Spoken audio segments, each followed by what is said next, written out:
Marvel.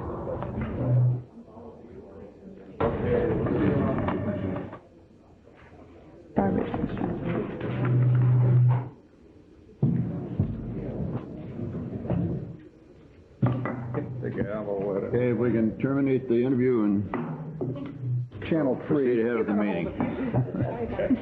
The regular meeting of Sacramento Metropolitan Cable Television Commission is now in session for June 3rd, 1993. And will the clerk please call the roll to establish a quorum? Ratland Johnson. Panay.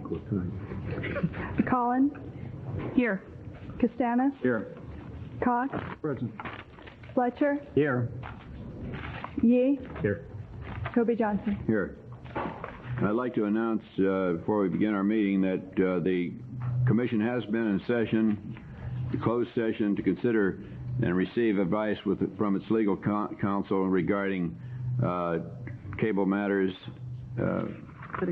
under the Cable Television versus Sacramento Metropolitan Cable Television Commission, Superior Court number 3749, and other potential litigation pursuant to California Government Sections 5498, 569A, and B. We also would like you to know that this meeting is being telecast today and is being videotaped in its entirety and will be cablecast without interruption on Metro Cable 14, Government Affairs Channel on Sacramento Cable System. Today's meeting is being cablecast live in addition and will be repeated Sunday at 7 p.m.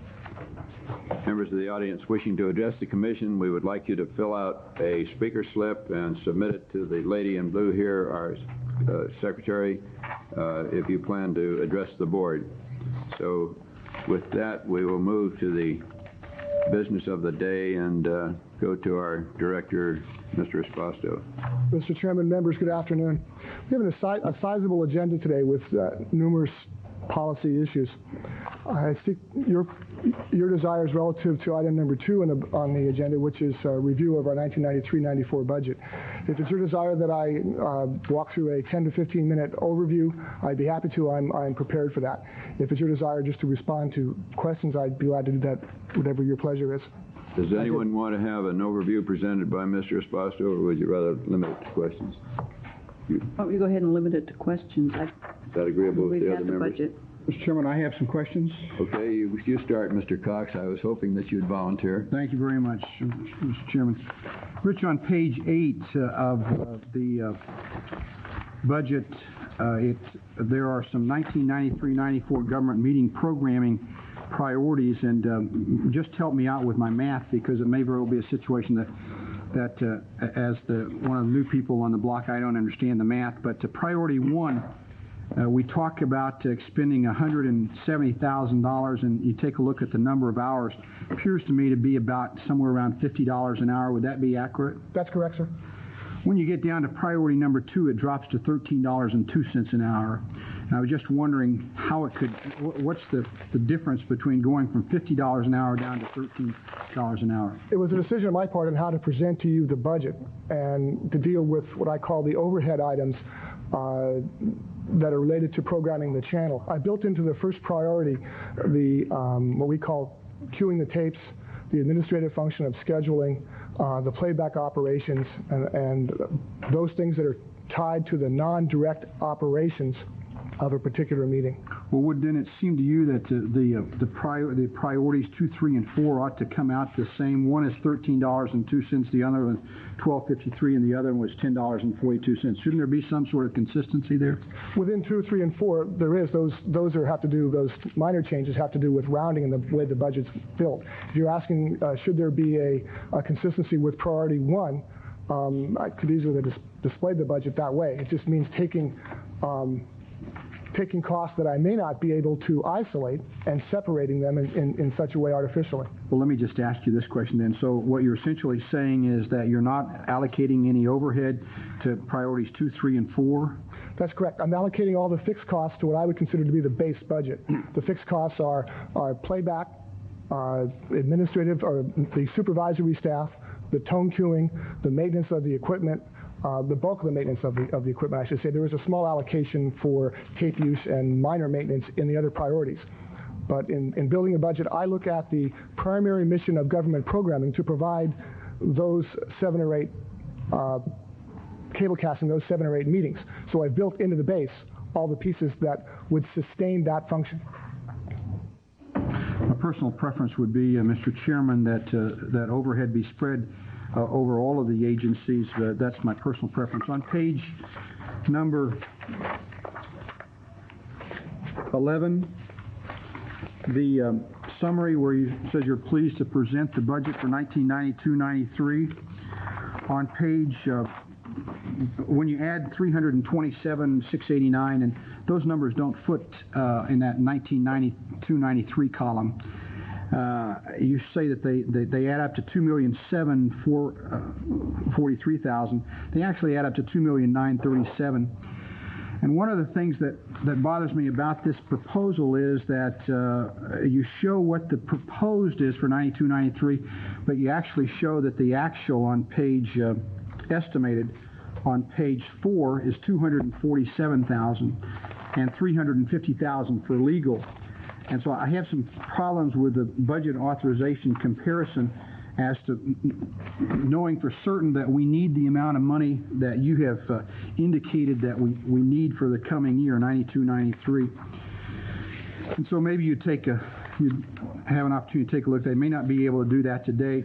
I'm concerned as I look at this business of running a television station, for lack of a better word, that I don't see any provision here for depreciation of the equipment, and certainly this is all very high-tech equipment. We don't seem to have any budget for depreciation, and so I have some serious concerns about this budget in its entirety, and some specific questions that I've enumerated for you. Okay, let's take the equipment depreciation issue, and again, it has to do with your first time through this cycle. Proposed three years ago now, my recollection, probably 4 years ago, that the Commission directly appropriate funds for equipment reserve and replacement. And you'll see further in the budget that we dip into that. We had let that fund build up to just a little less than $50,000 over the last 3 years, while we delayed as long as possible by repair the equipment that we had. We're now reaching into the depreciation fund and replacing equipment from that. What about the 1992-93 budget that doesn't foot?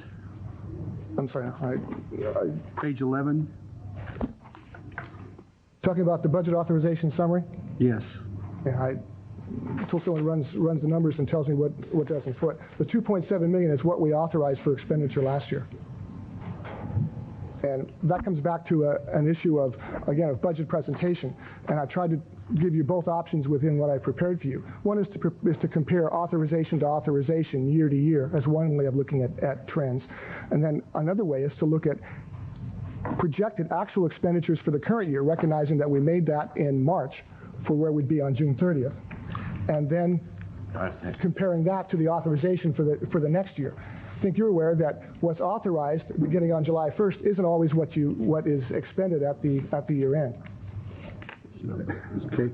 I guess Thanks to Brent here, Mr. Cox, I'd like to point out that in the 1992-93 column, the reason that government programming is in parentheses and the reason that it's italicized, that is a non-add item. It's there for your information and display only, but it's replicated in the other numbers. So as you add down the page, the 193,665 is not in the total.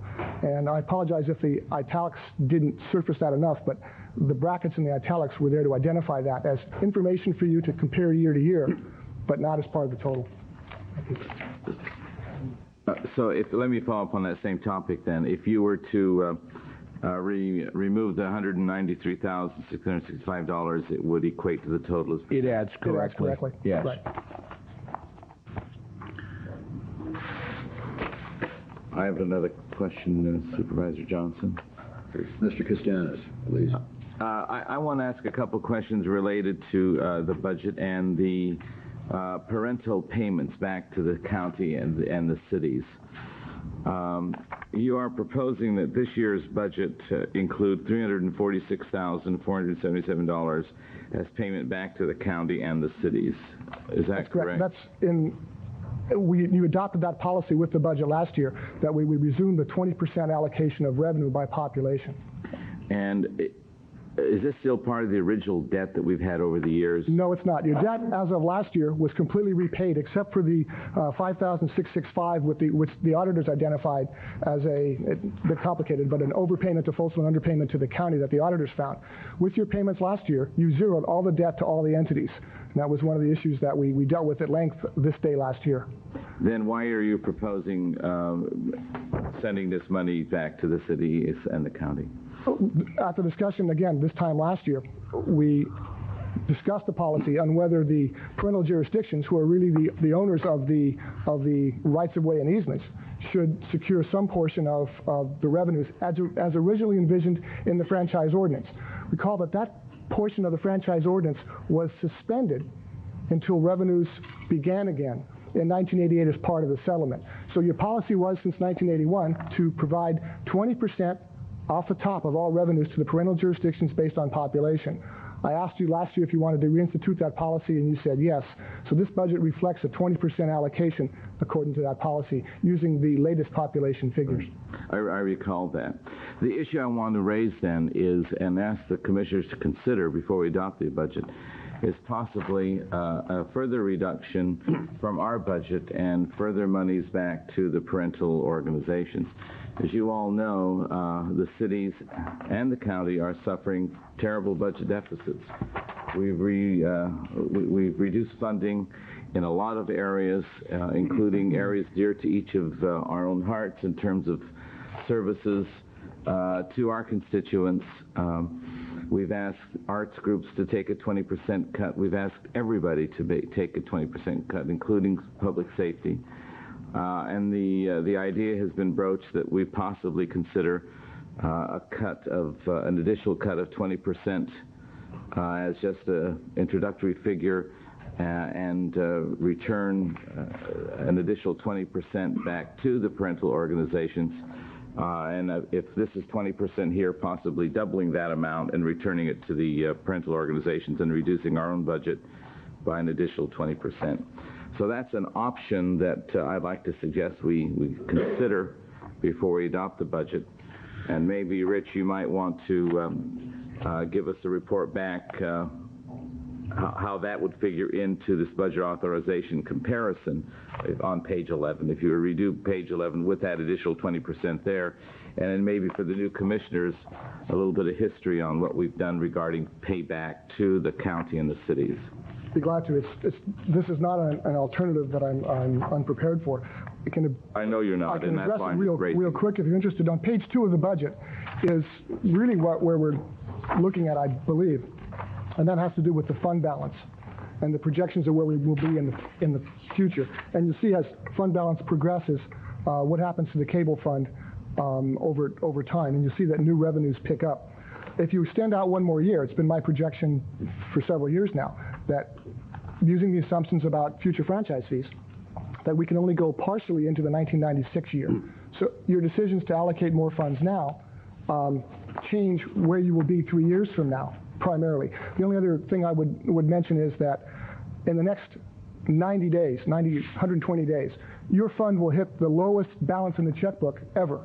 So the question of timing would be one of consideration here. If you wish to make an additional allocation to the parental entities, I can tell you right now, doing it between now and the first of the year would be very difficult. We would be walking the line in terms of cash flow. But the settlement payments begin in October, the first one of $330,000, and then it goes to $625,000 a quarter. By the second quarter, you would have that type of option. But the bottom line is that it essentially hits your fund balance if you wanted to take the choice of allocating the funds from your balance. If you wanted to take the choice at looking at operating reductions, that's another one that would probably take a little more time. Well, I think suggesting, Terry, that we not adopt the budget today?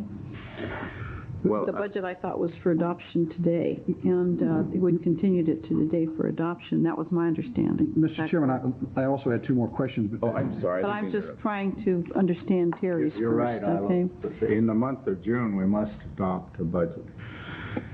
With respect to Mr. Chairman, as I look at the administration regulation, maybe it will be because I don't understand all the numbers, but it talks about $270,000 of administrative and regulation as compared to 327 budgeted a year ago and an actual projected of 247. But yet there are dollars that show 351,000 for called positions and total personnel. How does that mesh? I've separated in the budget so that you can see government programming separately. And if you look at the double spreadsheet, which is attachment 2, the total for regulation totals 270 on the left column of the shaded area, and that corresponds to component 1. The component of the Commission's operation having to do with programming shows up in community programming. So I've tried to display the budget both ways, to give you line item detail by function, but also to bring all of community programming, including government programming, together on a component basis. So the administrative component totals $270,000. The overall operation of the budget, in operation of the office, including the channel, is the larger number you reference, sir.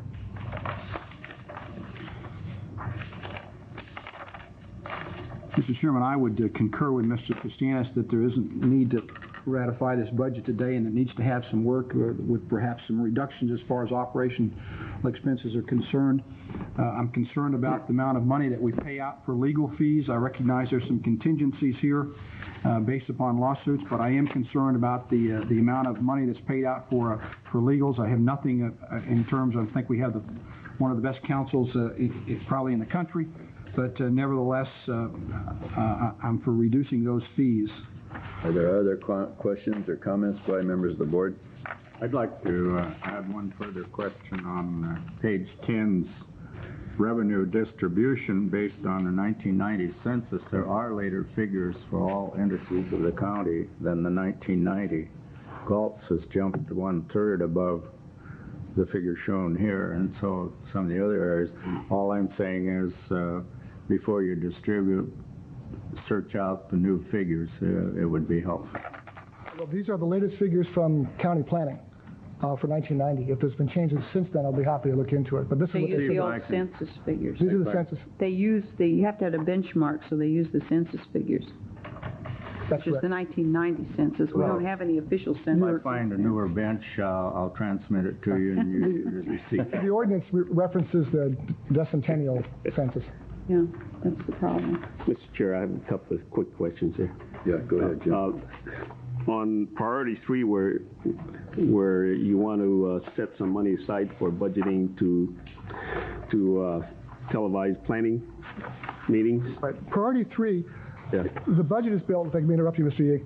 The budget is built on the assumption that an item 4 today on your agenda, you decide to allocate funds to the 2 proposals the Commission submitted in the performance grant competition.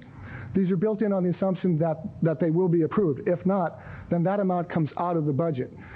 What I'm asking for in the budget is the authority to include that if, in fact, your item 4 does include it. Okay. If not, the numbers would adjust accordingly. This does not make the priority 3 decision. All right. Now, is there money there set aside for areas like city planning? They don't have any cameras over there. Yes, the proposal at the $42,000, and you'll be able to address that under the performance grant item today, is what is necessary to perform cable casting of the county, 2 county planning commissions, the city and Folsom and Galt, the city of Sacramento, Folsom and Galt. In the city of Sacramento's case, we've budgeted and we will roll the truck to the 13th and I location. All right. Then on page, on attachment 1, where you have a breakdown of the budget, contingency, 10,000, that isn't the total contingency. Yes, that's what I've set aside for amounts that would be within the construct of the budget that you could make decisions about without having to go in and reappropriate from reserves. So I've estimated $10,000 as what we need in this budget, as tight as I can project now, for any changes outside the plan which may occur. That just sounds like a small number for the sum total that we're talking $2 million and we only have $10,000 contingency. We've been able to manage within that for the last 4 years. Is that right? Okay. Okay, anyone else? I don't know.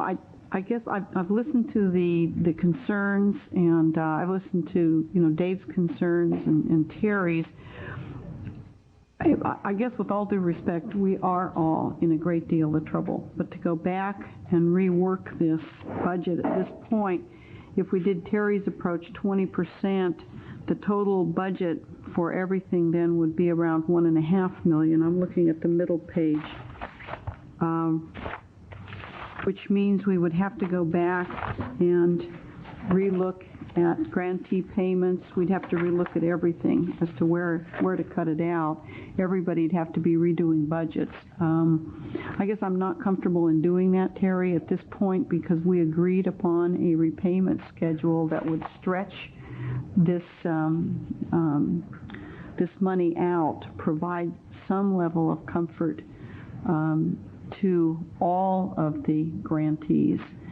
And going back and re-looking at that, I think is going to be extremely difficult. It's not a really huge amount of money. I understand what you're trying to say, but I don't know where you begin to cut back and begin to look at that this late into the game. And I guess that my feeling would be that in looking at this budget, I just don't see where you're going to make those great big changes. It's a 1.987571 budget, and I'm comfortable with it. I was thinking of just across the board, a 20% across the board decrease. That's almost, you'd be cutting out, though, about $397,000. Right. 60,000. And then you'd be distributing it back to the entities on that population basis, which would mean some money back to the entities. It would mean our grants is 100,000. How much is our grants? The grants are 841,351. 841. I mean, our performance grants, which is new this year. It's still part of that total. Part of it. In September, we will be increasing our revenue based upon... In September, our revenue renews. There has been no revenue since 1988. But the new revenue will kick in when? Of $330,000 October 1st. And then $625,000 thereafter quarterly. But that's not built in here, is it? It's built into the numbers I've given you as far as the fund balance goes. Fund balance, on okay, page that's one what or two.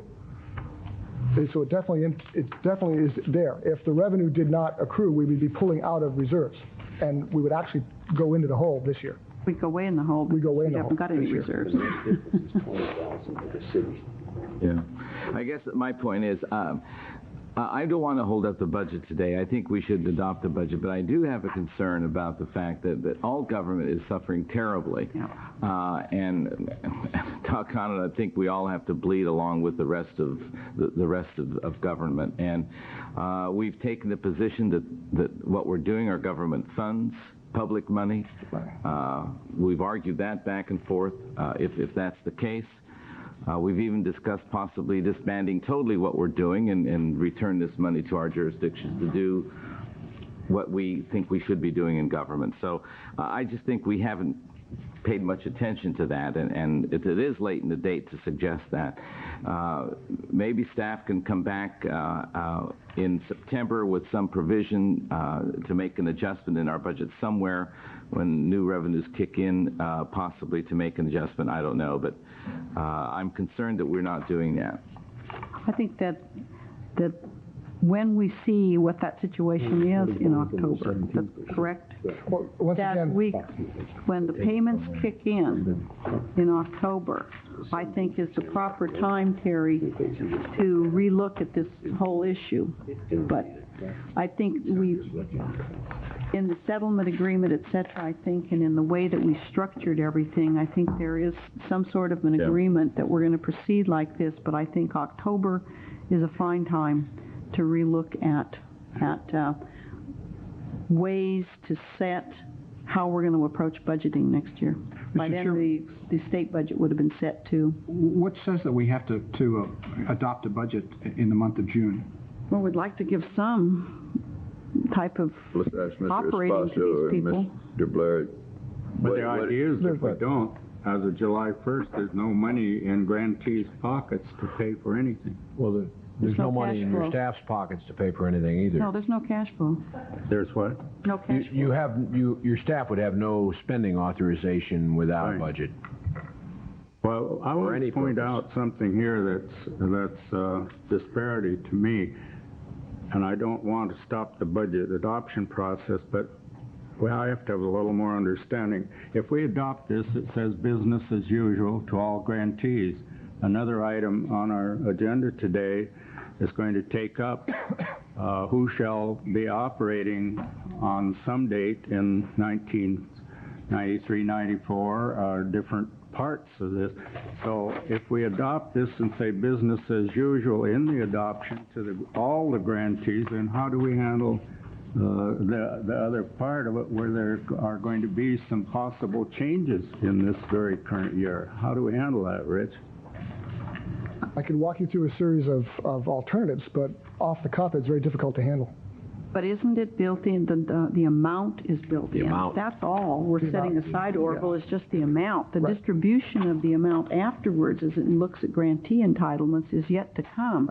This is just to set aside where's that the amount in the budget and saying that X amount will operate, the government channel, X amount is fixed assets, contingencies, et cetera, litigation, but $841,351 is set aside for the grantee programs, however we configure them. That's That my answers my understanding. That's correct. question. Thank you. The budget is an issue of authority and allocation. Yeah. It doesn't make the other decisions. Mr. Chairman, let me just say, I don't have any difficulty holding this budget up at all. And the reason I don't have any difficulty holding it up is because this is a budget that's been presented by staff. And we ought to have the opportunity to massage this budget to the satisfaction of this board, as opposed to adopting a budget that has been submitted. And I think there are some real concerns, and I concur with Mr. Costanis that, in fact, we probably could make some transition. I think this board can approve some temporary measures that gets us through a short period of time, but I believe that we have not only an opportunity, but we have an obligation to be certain that this is our budget. This is not just staff budget. This is the cable commission's budget, and so far this is staff's budget. I've looked at the numbers and have some questions about them, and not prepared to vote today to accept these numbers without the opportunity to really come back and understand what all of the work product has been. I think the budget was initially presented in April, and at that time it had the general basic facts as far as money is concerned. Yeah, and at that time, we suggested, Mr. Cox, that you also meet and go over it extensively with staff, and that you That's have true. that in That's some true, sort of Isla, but the fact of the form matter is that that these- you would be able to present. Well, because these it's discussions all are- of our budget, these- it's not yours. These discussions ought to occur in public. They ought not to occur just with staff. And so what I'm asking that they be done is that they in fact be negotiated in public. That's all. Well, I'm not prepared to negotiate every single budget, dollar and cent. Well, you may Right be. here, but you may it very seems- well be if there's a majority of this board that thinks that that's the way that it will be done. That's probably true, and but I don't know if they want to spend days and days and days in budget hearings for the Cable Commission, or if they want to go ahead and adopt a budget that we've all had the opportunity to look at, go through, and be prepared in public session, which we thought you would be today, to ask your questions and to have something formulated. I had thought that April was a presentation date in order to accommodate the month of May as a time when we could have brought in public session questions that we might have with reference to the budget, but that we did need to get finalization, hopefully, in June, because, as was pointed out by staff, we have certain commitments that will be demanded of us in July, and if we don't have a budget, this is not legally possible to go forward with, is it, Mr. Blair? That's correct, sir. Well, you can do the interim authority Supervisor Cox was speaking about, but you need some authority to continue expending money. And I would indicate that your director is ready to answer any questions, and I'm ready to answer any questions consistent with the attorney-client privilege held by the Commission regarding any of the items in the budget today. Well, if there's a motion of one kind, we'll at least entertain it. Well, I would move adoption of the resolution before us today, so we'll have a final budget. I second that. Have a motion and a second to approve the recommendation before us today for the final budget for the year 1993-1994. I have one more question. Regarding a possible adjustment, again, in September, what will our options be, Mr. Spasto?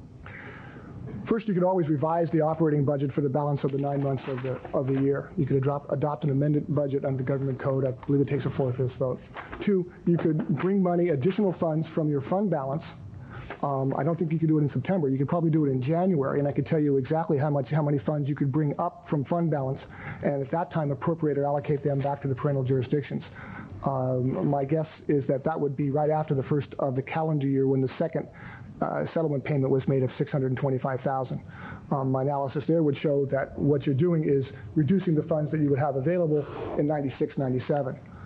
That would be very easy and not a problem. Again, I caution you that from a straight cash perspective, we couldn't do that in September. We would be in the red. What I would like to propose then is an amendment to the motion. And like I indicated earlier, I do want to adopt the budget today, but I do want to take a look at returning more money to our parental organizations, to our jurisdictions, and I do think that Supervisor Cox ought to have more time to look at the questions that he's got. So I'd like to amend your motion that says that we, at our September meeting, be prepared to relook at our budget in terms of an additional 20% reduction, as much as we can across the board. Could I ask you to amend that to say November meeting? And the reason I want to do that is because the payment is not due until October. I would like to have that payment in the bank to know we're going to have the money. But I think we have to start looking at that and talking about it, not waiting until the last minute. No, but I think that until you've got the money, you don't know that you're going to have anything to If we wait until about. September, you're not going to do anything until then. You're going to want the money coming in January, and then we'll never end up doing it. No, I'm suggesting, Terry, that under the agreement that we have, we are expecting a lump sum payment in November of, I think it's $330,000. We are expecting... October. Okay, October. That's why I wanted to put it in November. We are then expecting, after the first of the year, another lump sum payment. Of $625. $625. So, and until we know that money is deposited in the bank, we are in the same situation that we're in today. But then again, I think we ought to open those discussions and have those discussions at our September meeting. I don't want to wait until the money's in the bank and then say, well, let's think of a plan. If we've got a plan outlined in September, then we can take action in October or November when the money is in the bank. And that's, I want that preparation time, Isla. I think that you know, I don't have a problem with having the money in the bank before it's spent, but at least I want the planning done well before it's there. And that was my reason for asking for the amendment. Your idea is that amendment, if it passed, would say there will be an agenda item in September, and there will be an open discussion on any budget changes that's correct. Desirable, and with the goal of a 20% return to the jurisdictions. Well, anything. Exactly. And to clarify, 20%. I'll second Terry's. So it's really the intent of your amendment. That's an amendment. That's an amendment to It can be a friendly amendment. I have no problem If with it. I will accept the amendment, then I think... Because I do think that issue has to be broached. I'm just saying I think it's going to be a difficult one without any additional money to know how you're going to do it. But I'm willing to look at how that's possible. And that's what I'm asking for. yeah, and the intent of it, as I understand, is more of the split going toward the governmental jurisdictions. Exactly. Okay, fine. Tell me the motion one more time, then. Again, The motion, we'll have the secretary read the motion back to us, please. Hi, if she possibly can. Original motion with the amendment to it. well, let Brent. Did the mover of the original motion was Supervisor Collins? Was there a second by? Mr. Fletcher gave a second. Mr. Costanis then offered an amendment to the motion. The motion, which was amended, was seconded by the amendment was seconded by Mr. Yee. Mrs. Collins, the original maker of the motion, agreed to the amendment, and we're at a point now. And did the second agree to accept that amendment as well? Right. I wasn't asked. Well, that's my point. There are two ways you can Are proceed. you amenable to the amendment, Mr. I'm Wood? amenable to voting on the amendment, as we should. Okay. All right, then, at You this want the point, you amendment should second? deal with the motion to amend first. I want to, I want to deal with hear the it motion. first. That's the proper procedure. Okay. It doesn't matter what I think. Okay, we'll move on the amendment. Rather than expedite the parliamentary process, we'll do it in accord with the principles set forth by Mr. Fletcher. We have a motion and a second on the amendment to the original motion. Will you members please vote? You have to Vote call by the roll. roll call. And the motion is that it gives us the ability to look at this and when? In October. September. In September, to get a preview We of will it. get a preview in September. In order that we can act on it in October. Including the questions that you'd asked regarding the legal budget, the other questions you had, the returning of another 20% as a goal for our jurisdictions. Those discussion items that we can't resolve today, look at them in September. All right. Okay? Everyone has it. Call a roll, please, for a vote. Grantland Johnson. Panay. Collin. Yes. Castanis. Aye. Cox. Aye. Fletcher. Yes. Yee. Yes. Toby Johnson. Yes. Now we have a motion made by Mrs. Collin, with second by Mr. Fletcher, to adopt the budget as presented today. Please call a roll for a vote. May I first ask, does this motion include the adopt the resolution for the agreement?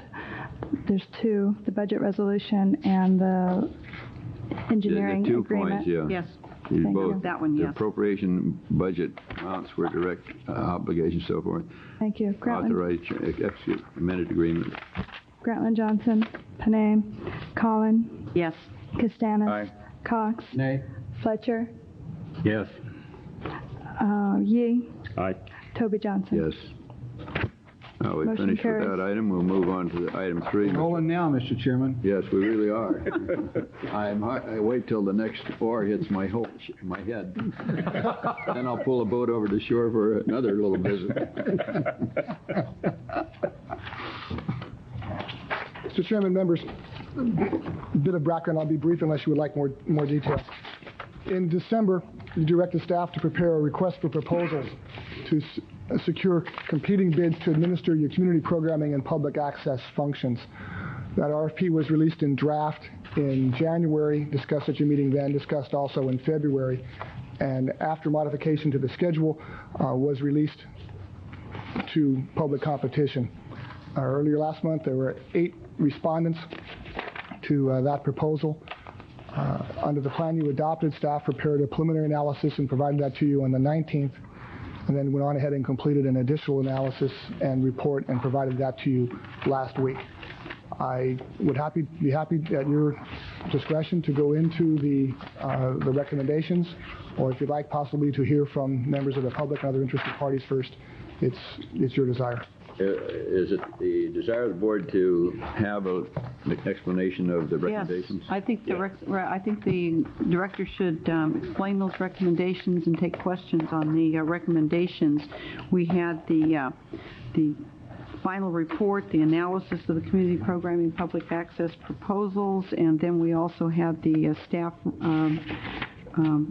preparation of 3 alternatives based on those, correct? Okay.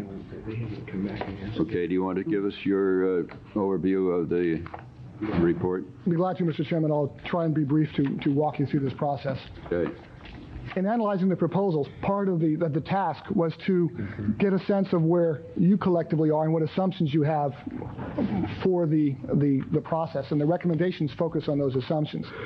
The first recommendation is that if you view the RFP process as one which was designed to provide enlightenment, growth, and evaluation of your current manager, administrator, Access Sacramento, then the first assumption, the first alternative, analyzes the proposals in that way. And we prepared and completed a ranking of the 8 proponents against the 5 criteria which were presented to you in the RFP in January, discussed in February, that were built into the proposal. So we knew going in what the criteria would be, and also what the review process would be. Based on a relative ranking, It's staff's recommendation that there is a rationale there for you to award your community programming resources, the functions and resources, to the incumbent. The proposal of Access Sacramento clearly ranked first amongst the 7 others in the competition.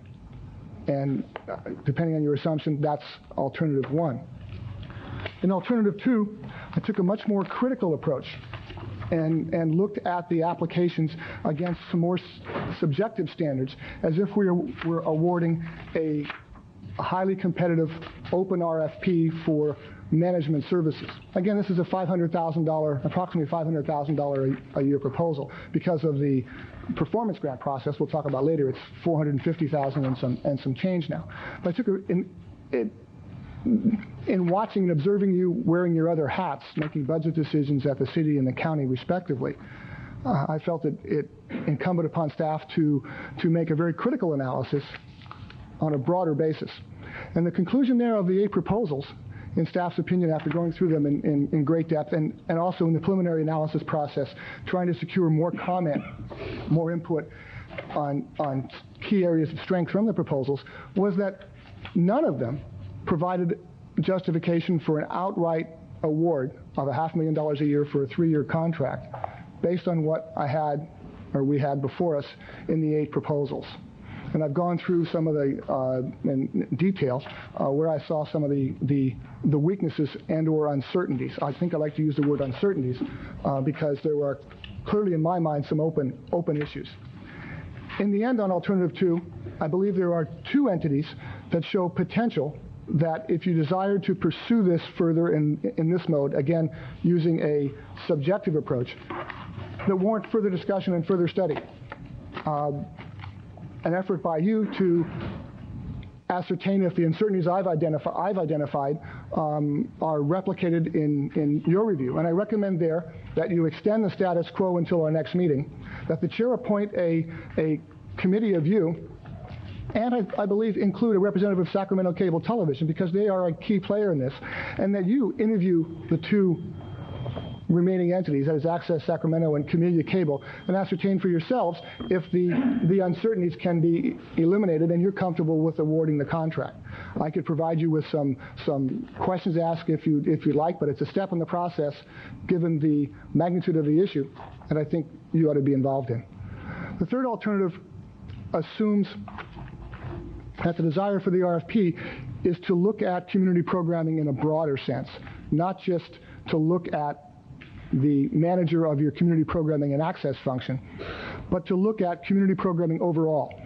Recall that last September, we went through a process of identifying some goals. Recall that in last June, I pointed out to you that there were some serious holes in the then existing entitlement grant agreements. Those agreements expired this month. They're up for, and the next item, for approval today. Recall that those items had no termination clauses. The administrative oversight of the community programming function is minimal, and I've underlined that in the report several times.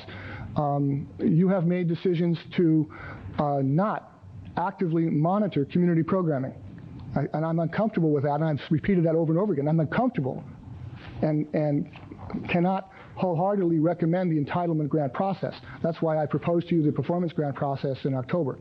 Brings us to the third alternative. Some of you, or some of us, I sense, have a sense that the RFP was a basis for change. And would you want to approach making decisions in that way? So what Alternative 3 says is take a portion of the resources allocated in the RFP, take one of the channels, take the committee recommendation of Alternative 2, and seek a comfort level and award $280,000 in one channel to an entity to conduct the community programming public access activities.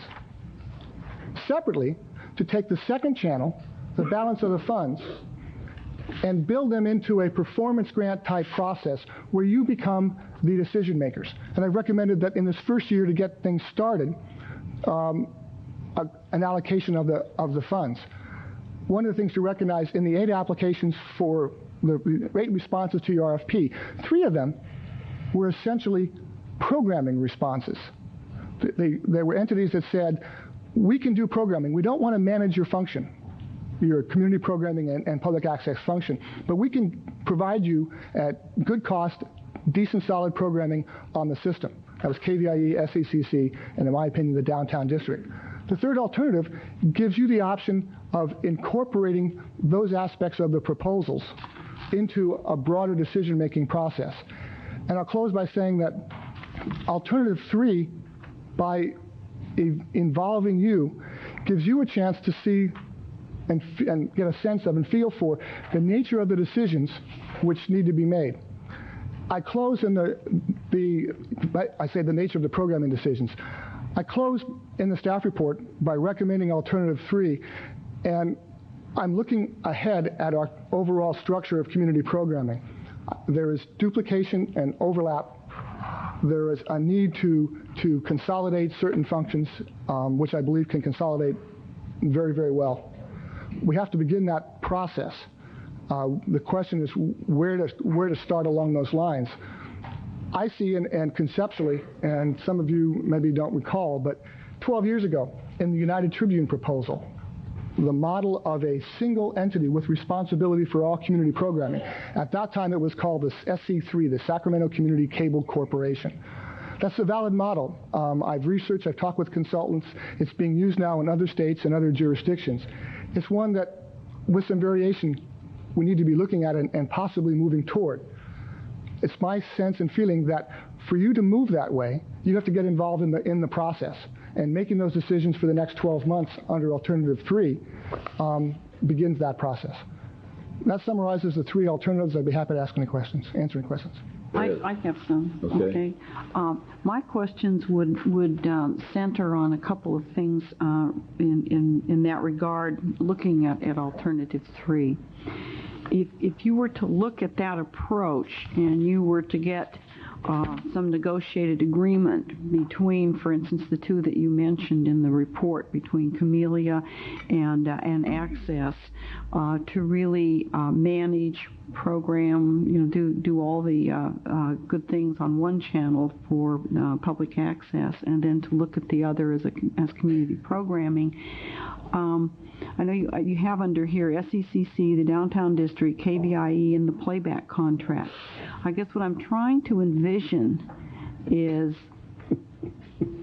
somebody has to manage that, and somebody has to say, I know you mentioned in there that SECC or KVIE might be contracted, or perhaps even the Access Camellia Group could be contracted with to actually do the managing of it, because someone, even if you were doing program grants and getting that channel completely programmed, someone has to still be the traffic cop. They have to determine when things are going to go on, how that's going to operate, and what I was trying to get at was from that type of thinking.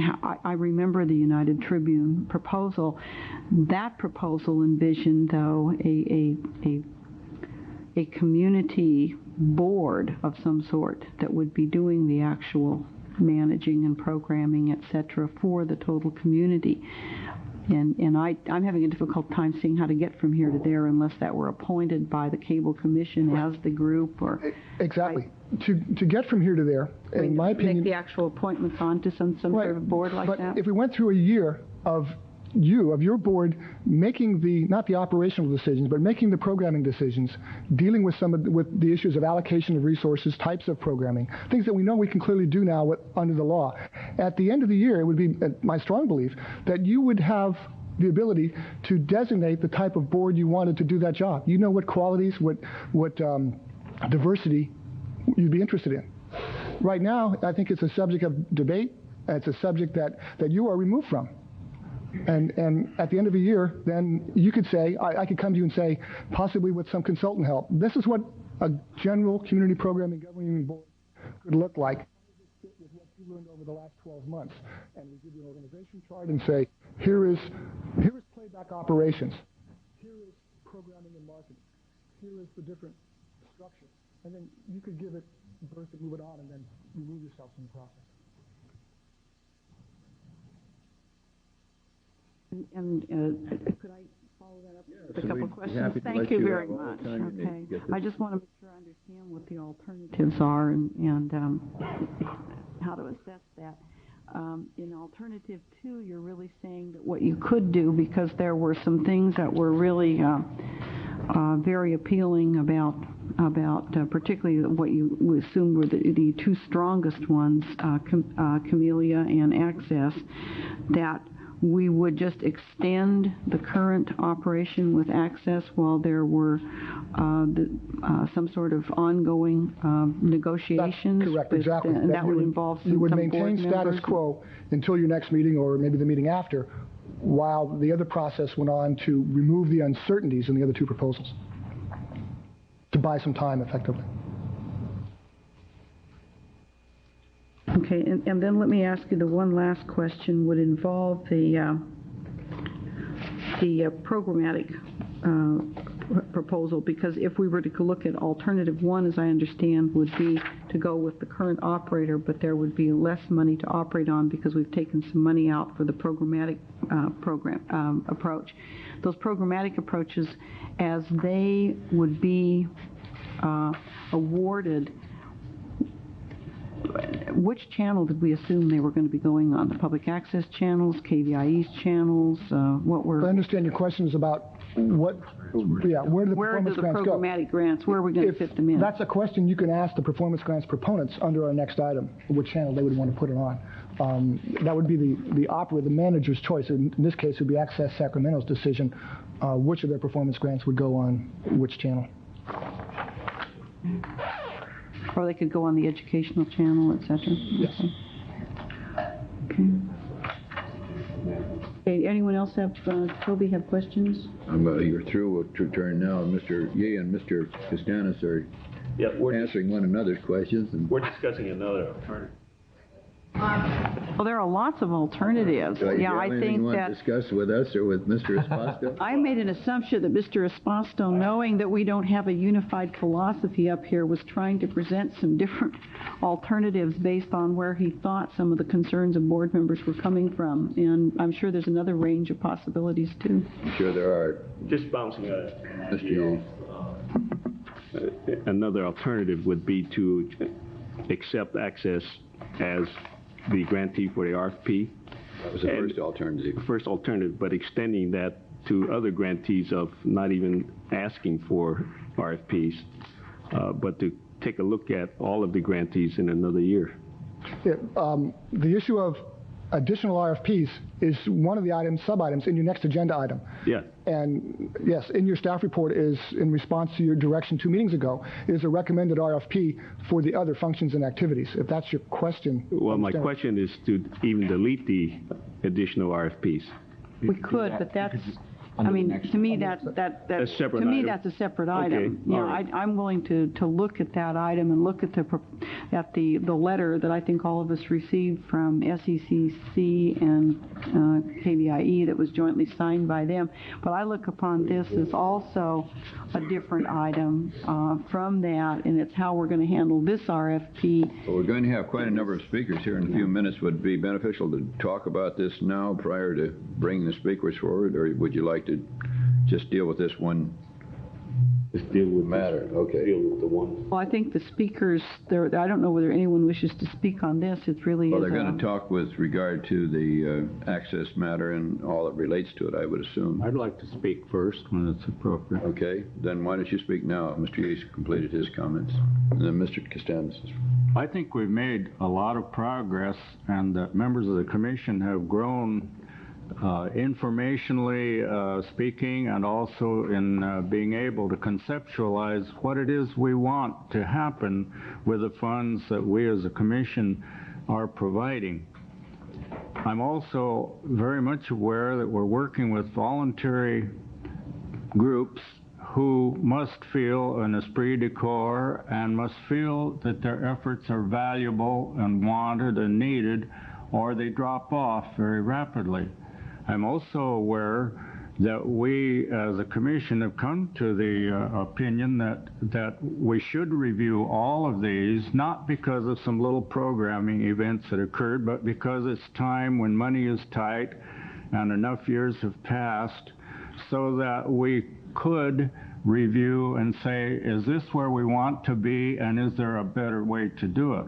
I was sold on the Tribune plan of 1982, whenever it was. I thought it had a lot of merit because it was a single entity with a lot of sections in it for diversity, for community input, and so on.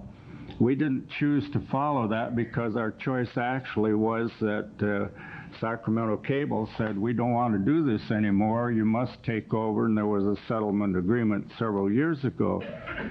I would like to say, first of all, that I think none of us want to cast any shadow on what has been accomplished. In our efforts to move ahead, it would give the impression, and in 18 letters that I received more than that, but in 18, there was a strong inference that most of this is being done by us as a commission because of certain unacceptable programming in our eyes on the part of Access entity. But it's far broader than that, and our attempts to want to analyze preceded that program, and I want you to know it. But this brings me to today. I feel very strongly we're not ready to make long-term decisions as members of the Commission. I know that the grantees have to continue after July 1st in some fashion, and I would like to propose that we not make a long-term decision on this occasion, that we take another 3 months to analyze again, to do the interviews. This happens to come, however, at a time when every one of us is so wrapped up in budget and 100 other problems in our own bailiwicks that we have to take a lot of time before we'll ever get around to interviewing the top agencies who submitted proposals. But we could, I think, say business as usual for 3 months, some such period, and in that time I think we got a better grasp of it.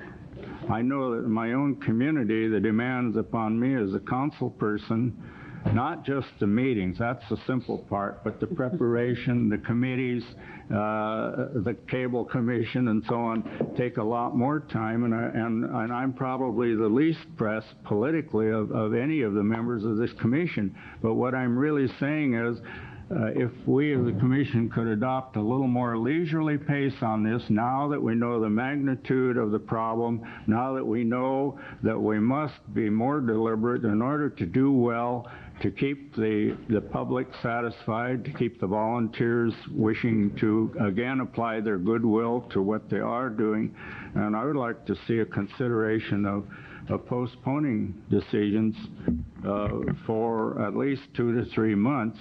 And in that process, there's another consideration that has come to us, the KVIE and SECC proposal to put their heads together and to do a survey for us. We have the sheet, it was not in our materials, but just came to us today, and I'd like to see us discuss that as well. All of this I put together as a result of having served on this group since 1982, chairman 3 years. And in the last 2 years, when I was chairman, ladies and gentlemen, I really came to an understanding of the details that are involved with our grantees and what they must face to produce programming that we find acceptable. Someone else want to speak? I'll give up. Yes, we do have other people standing by. Mr. Costanis. I know. I'd like to ask staff a question regarding option or alternative 2. Specifically, Rich, what was the rationale for selecting Camellia Cable to be combined with your proposal here? What prompted you to select this proposal as your second alternative? Several aspects. One, the Camellia proposal, given that we were looking for entities that wanted to administer and manage your resources, although brief, addressed innovative or provided some innovative ideas and a sense of knowing what it took to manage the operation. And that put them I can't say head and shoulders, but it put them significantly above the others. Some of the examples that impressed me, one is the management team. I point out there that the management team concept may have some chain of command boundary issues in implementation, but if planned correctly and the people involved knew what their mission was, provides a very positive link between the governing board, which meets probably monthly, volunteers will meet for an hour, and the actual operation of the entity. It's an interesting concept. It's one that I can't see has been replicated anywhere else in the places I've talked to, but it provides a link. The question I have, though, really is based upon the board members who are composed the Committee of Cable. They were at one time on Access's board. Yes, that's correct. And they no longer are on that board. Now they've come ahead and joined another and written an RFP, and here you're recommending them as one of the alternatives. I find that very interesting. First off, there's only 2 people, if I recall the numbers right, on a large board who have experience or had experience on with the existing entity. So I don't see that it's a replication or a cookie cutter type issue. There are some other management administrative things that come through in the committee RFP that I, upon review, again, raise it up a little bit. I had to, in my analysis, compensate somewhat for the fact that it was a volunteer proposal. It didn't have the polish, didn't have the depth that a more strongly supported application would have. But there were kernels there that, in my opinion, are worth you investigating and looking more into. The parallel I would give would be in hiring, in employment interviews. You often get an applicant who's nervous, but shows potential, shows motivation, shows interest. And when you ask them a question, a very specific question, I refer now that I've several times been on the interview panel for secretaries to the Board of Supervisors. And there was an example in the last run where one of the applicants said, well, according to the procedures, this is how I would respond to this particular incident in question. But they go one step further and say, but that doesn't make sense. I do what the procedures said, but I'd also figure out a better way to do it next time. I picked up some of that flavor from the committee proposal. My other question is on Alternative 3.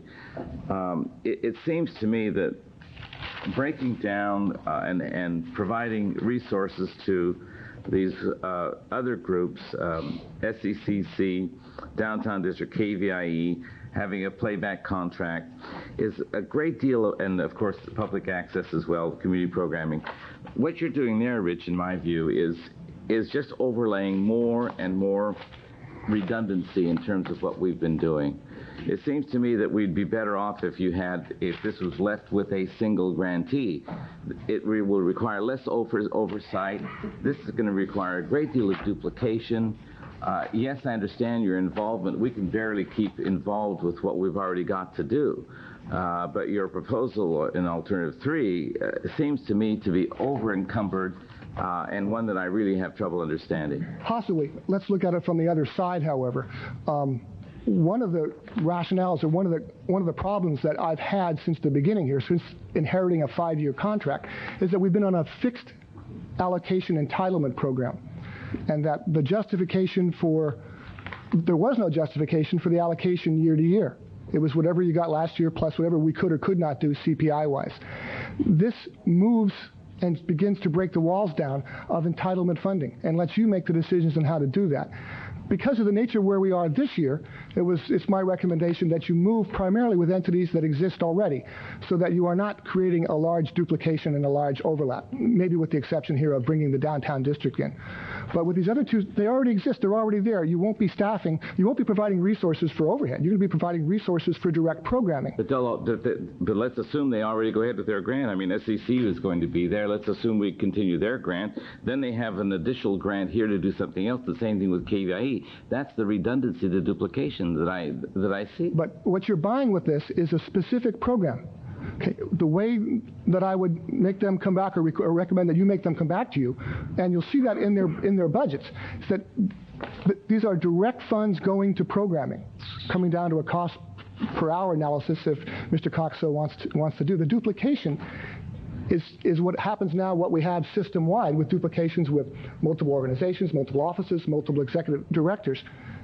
these funds are going to go right at programming in a very strong parallel to what we have before us today in performance grants. So I respectfully disagree with the way you're coming at the problem. I think we're trying to change the overall. I just don't know how much involved we would want to be with specific programming recommendations. Mr. Chairman? Yes, Really Mr. question. Cox. I'll be sure Mr. Costanis is through, but I am through. Thank you, Mr. President.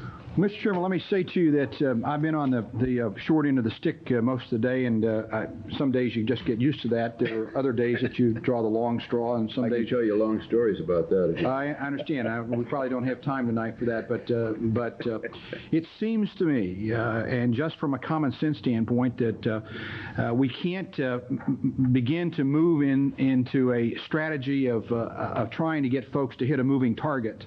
And I perceive that's the procedure that is being talked about here. I didn't participate in the evaluation from a standpoint of formal evaluation. I've read all of the proposals to the extent that some of them were reasonably good when I had insomnia. But matter of fact, I had one night. I had one. I started reading it. The next morning, I woke up. It was on my chest, but I'm going to take it home and finish it. It does seem to me that we can't have a situation where we have a moving target. Our staff has said that access is the number one. That's the one we ought to accept. We ought not to go on a basis of another 90-day extension, because if we haven't made a decision then, it'll be another 90 days. They have a new board. If they haven't got the message, that's their problem. We ought to extend this particular program give them a year. If it doesn't work out then, concurrently, we ought to move in the direction of saying to those people at KVIE and the Educational Consortium that we'd like the concept of having a managing group put together to do all of this. But it just seems to me that in all fairness, you can't have a moving target, and that's precisely what we've established here. Very good comment. Okay. Anything to be added? Not? No, I frankly, I'd like to say something about the proposals, because I too went through the proposals, and I would like to say that in many ways I agree with the way that the people who reviewed them looked at them in terms of trying to figure out how best to manage resources and what to do into the future. It presents a lot of interesting possibilities, and it certainly, I think, should have opened the minds of all of us to the possibilities that are out there. I think if you look at who really came forward with a really good understanding of outreach, to the community, it had to be the Connection 2000. They had a good program put forth for how to do outreach. They certainly showed that they had an interest in really managing the program. I had the same reaction to Camelia's. Camelia's was outstanding to me in terms of not only understanding how to manage and the responsibility for managing the community programming aspect of it, but it was innovative. I liked some of the things that they suggested, and certainly I also thought that Access really strengthened very much. Their proposal strengthened the way that they have been looking at and operating the channels. I think the dilemma that I face is I'm very intrigued by the idea that we have two channels, and that you could have the idea of having one that is of the more typical type that we have seen, which is where both channels seem to be right now, utilizing the whole idea of public access and programming coming from the community. But I don't get the handle that was strongly managed, and maybe that's my fault, but I didn't get a program theme from that. And the reason I'm intrigued with looking at it from a two-channel perspective is the fact that Camellia did indicate a way that you could really target programming and do outreach. And there's my dilemma. I really am kind of intrigued with the idea of being able to handle these as two separate channels. I'm not sure I'm totally pleased with any of the three alternatives, but I've been thinking about how to come up with that other alternative. I don't have one yet, unless I were to say Access on one channel and perhaps Camellia on another channel and try to bring in the community programming. I guess that was why I asked the question about where you think you're going to put the programming if you do programming grants. That's essentially where I am right now. Because, thank you. We have another party that's officially a part of the group. Alternate is Deborah Ortiz from City Council, and she wanted to offer a viewpoint on this matter, if she may. We haven't talked about money yet. Thank you. I actually am an alternate to the commission, so I don't have an official vote.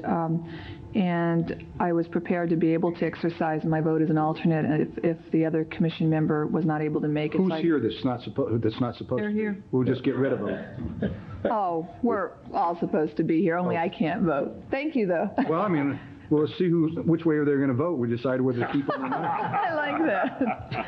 Actually, I just wanted to be able to review the process and to, when appropriate and if appropriate, to comment on the various proposals and provide a few comments on behalf of Access and based on my experiences. And I think all the commissioners got a copy of the letter that I sent recommending continued funding. I found them to be probably the most well-rounded of the proposals that I've reviewed as the materials have come through, and strongly support what they've done just because it really does reflect the kind of programming that I think we're seeing in Sacramento that has no other alternative sources of funding that I think needs to continue to grow as the city grows and begins to look at different types of programming, free of qualitative judgments about what programming should be, but rather it should come from the community. So I appreciate the opportunity to at least share my concerns, and hopefully everybody will vote accordingly. But thank you. Thank you for taking time to offer your ideas. All right, we pretty well exhausted the comments from the board. Are there any immediate proposed changes or motions anyone wants to make prior to the speakers coming forward? Because we're going to have quite a number of speakers, and they'll be offering different ideas as well. First person is David Valka. We're going to allow you people 3 minutes on the tube and ask you to close immediately at the end of 3 minutes. We do have about 11 or 12 speakers. And then following David will be Janet Gross. And again, we'll see if I get the timing mechanism to working here. Hold hands. That other gentleman is John Hirschberger, the distinguished... John's not entitled to be up here at the moment. David is the only one eligible. I would like to have John stand just here with me. If you need the moral support, David will allow it. Okay. I'll be doing speaking. This is a duet. Now actually, it's a single with a duet standing by me. Right. Your 3 minutes. Your 3 minutes are just starting. Well, let me get back.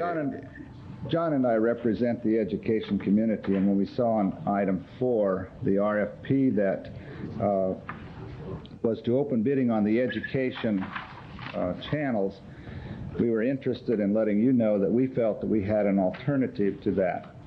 We faxed each of you our proposal, so you've seen it ahead of time. We have talked to most of you personally, either staff members or board members. And we're presenting this in response to those meetings that we've had with you. In particular, we've taken an approach that we felt that we heard when we talked to Commission Member Cox and Terry Castanis. I don't want to... That's probably the kiss of death, by the way. I mean, you need to know that. Sir, we appreciate your comments regardless. What we propose is to extend the current KVIE and SEC contracts for a 1-year period and abandon the education RFP, to accept our offer to convene a strategic planning committee to evaluate channel use and management options, which I have heard many of you talking about today. We will staff the planning committee and be responsible for providing analysis and recommendations to the commission. We will invite participation from other community programming providers to develop an analysis of joint ventures for programming, shared channel use, operations, co-location, and technical efficiencies. The committee will develop recommendations for joint ventures that provide viable and propose a framework for efficient fiscal and operational management. As chairperson of SCCC, I want to assure you that SCC is and always has been interested in cost effectiveness. SCCC wants to achieve your objectives and work cooperatively with you. KV and I together present this proposal to you. And that, sir, is my comments today. Good time. Thanks, David. And I will second that. We're working very closely together, and we think we can, in kind of a zone of reasonableness, come up with something that would be acceptable to the Commission. Thank you. Thank you very much, John. Okay, we'll go to the next speaker, Janet Gross.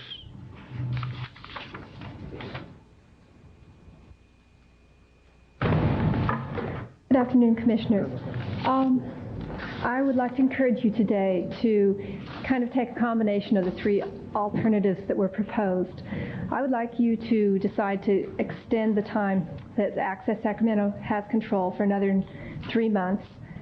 I think that the 1 month that was given for the review of the proposals wasn't adequate.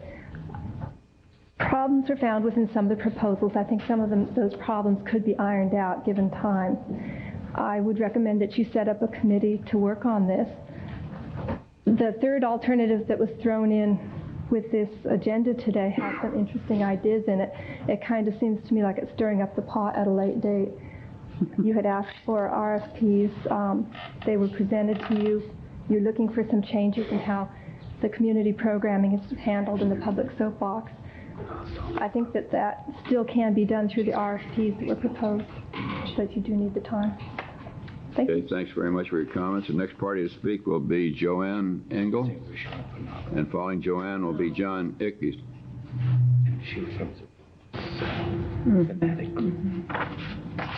Good afternoon, and thank you for the opportunity to speak.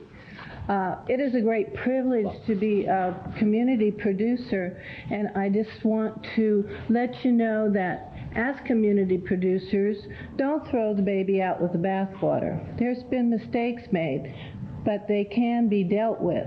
We have a proven track record of what we can do and what we can't do, and there's a lot of people that want this money, and if you divide us all up, we will not be able to survive. If you work together, we can survive. And we haven't had any experience of any of these other entities being able to manage or allow community producers to give the voice of this community that you represent. But we have a track record. Please don't forget that track record. Thank you. Thanks very much, Joanne. John Ickes.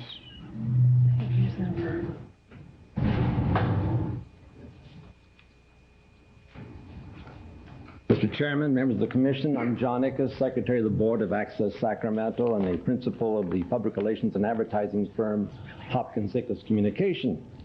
I'd like to add some emphasis, if I may, to the significance of our board's new programming committee.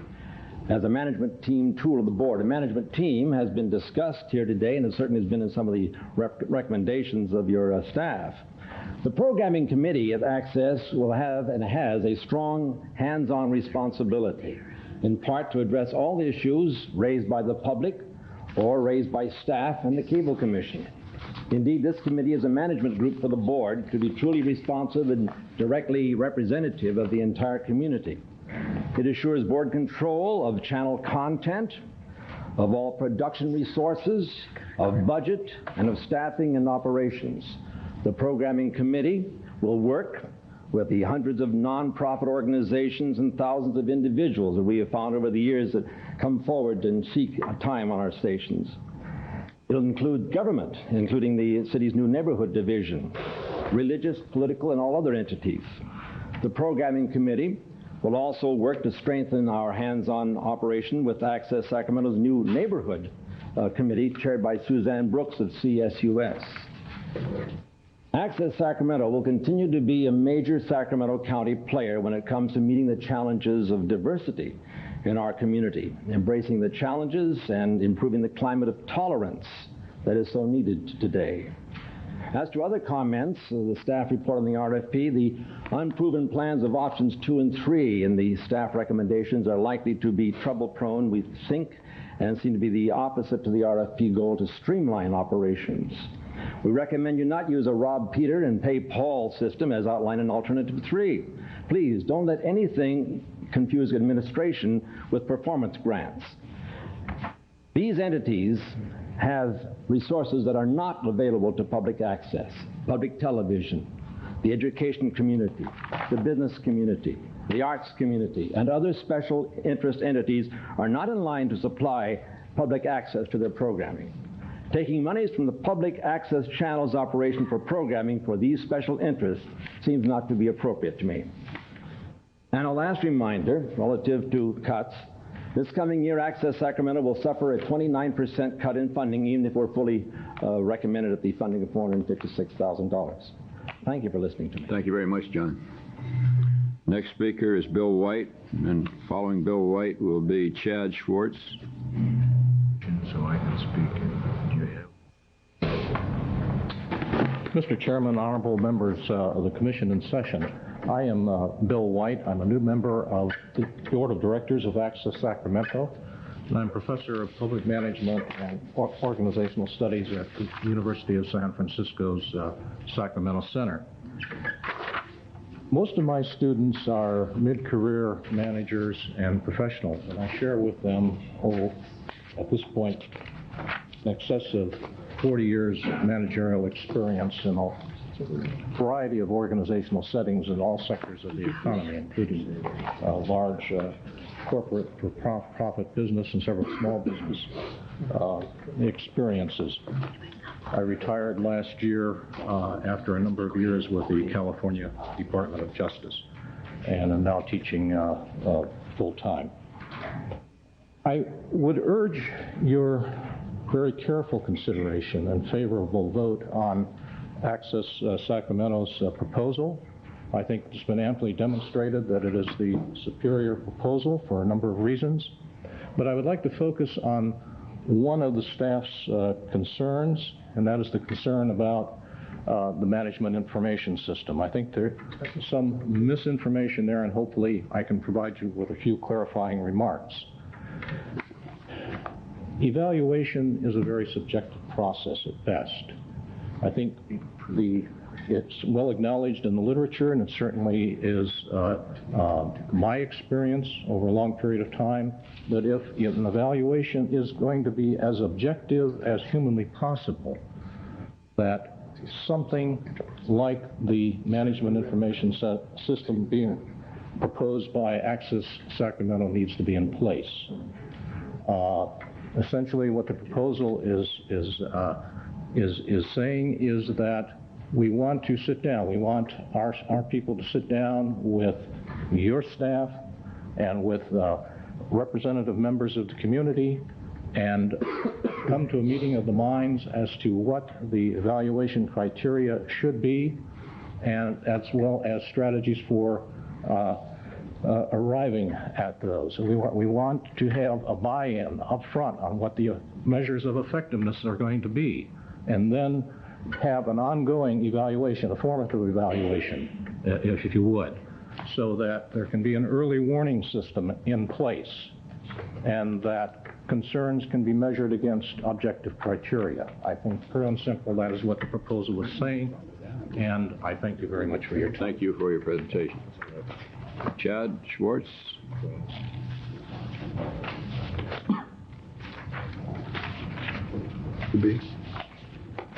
Law. Good afternoon, council members. My name is Chad Schwartz, and I'm a local counsel legal counsel that represents a variety of business and corporate entities, and have experience as well in working with nonprofit organizations. And I wanted to share with you my thoughts as a recently appointed board of director member, some of my observations and hopes for this particular organization at Access Sacramento. I think that of all the different proposals that I've looked at and all the things that I've heard today, the things that struck me the strongest were some of the issues that I saw when I first got involved with Access Sacramento, and that is that you have already in place an organization that does have, as others have pointed out, a proven track record. It has worked for years. It has provided to this community strong programming. The management that's in place is strong. You do have a working vehicle to use to improve upon, but the basic foundation should be left intact.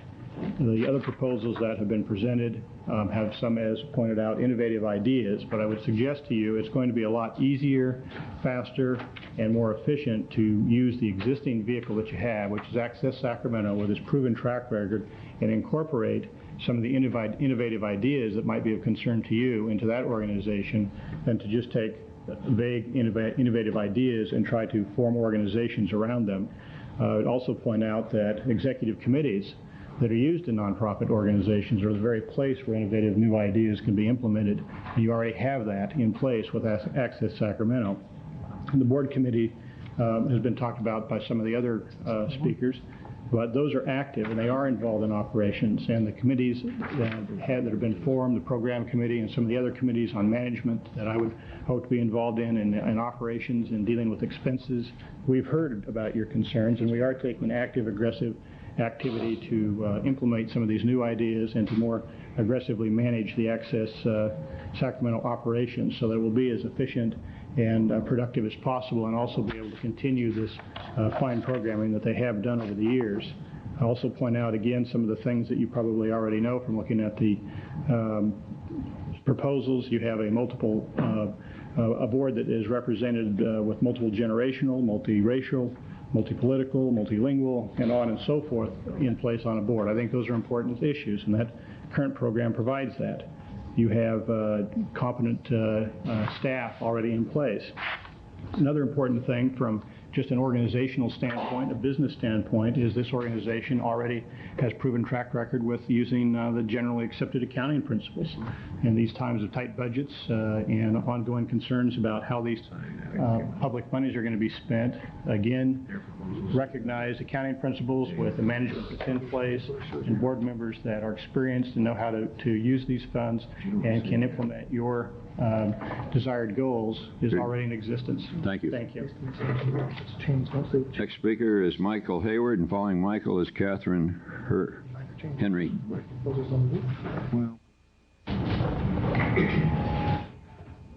Thank you, Mr. Chairman, members of the Commission. This is probably the last time that I will be addressing you as a representative of Access Sacramento. I would have liked it to be a farewell note on a note of grace, but I think in all conscience I cannot say that. I've heard the debate and I've thrown away all my notes because of the very substantive things that some of you have said. And what I'd like to do is talk about your performance, because you've talked about ours for a long, long time. I'd like to comment particularly on our management information system, which in the staff report is characterized as a method for us to inform the Commission about what we're doing. That's a misreading. The information system is to go both ways. It's also to keep us informed about what you are thinking. Now, before I left, I've taken a good look at our files over the last 6 years that we've been broadcasting, and I have yet to find one word from the Commission to us in any way criticizing what we've heard vaguely as mismanagement, what we've heard about the board not being representative. The first time was last fall when you did address a letter to us about the dinosaurs program. And I would like to stress that we took the only action that we possibly could in order to cope with that problem. And I think everybody has now agreed that we have coped with that. So I'll dismiss it. But it's very important for us to keep a dialogue so that we don't get a situation where we feel sandbagged again after what we thought was 6 years of pretty good performance that has merited national recognition, performance that in terms of budget has always kept within our budget. We have always presented to you an annual budget line by line. We've presented our program plans. You had ample opportunity to comment to us if you were dissatisfied, but you didn't. And that's a lacking on your part, which I hope the new system will correct. I would not lose my interest in community programming, even though I've resigned from the board. I would like to remain part of this as a citizen of Sacramento, very, very deeply devoted to this concept of allowing our media channels to be open to groups which otherwise would have no access to them. Incidentally, I like the concept of an independent corporation to oversee everything, and I'd love to work and develop something like that. That corporation should be independent of you and independent of us, and an impartial body that would not be open to any imposed, what shall I say, position of conflict of interest. Thank you very much. Thank you very much, Thanks, Michael. Michael. We too have appreciated you over the years here as you offered your ideas about public television and what is needed in order to best serve the community. You've done a real fine job. Thank you very much. Mr. Chairman, I would like to also comment, Michael, you have done an outstanding job as the chair of Access. The path upon which we find ourselves is a path that I personally was not in favor of embarking. However, we ruled by majority. We are doing the best we can. I can understand your concerns and your frustration, but please understand that I, for one, and I'm sure the rest of this commission, have appreciated the time and effort that you've given Access Sacramento and the job that you have done and the time you've devoted to this organization. And I'm sure, speaking for all of us, we've appreciated that. Yes, thanks.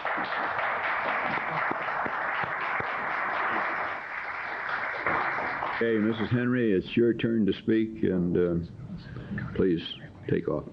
Good afternoon. Thank you for the opportunity to speak before you. As I sit here listening to all the testimony about the performance of Access, I wonder why we're here.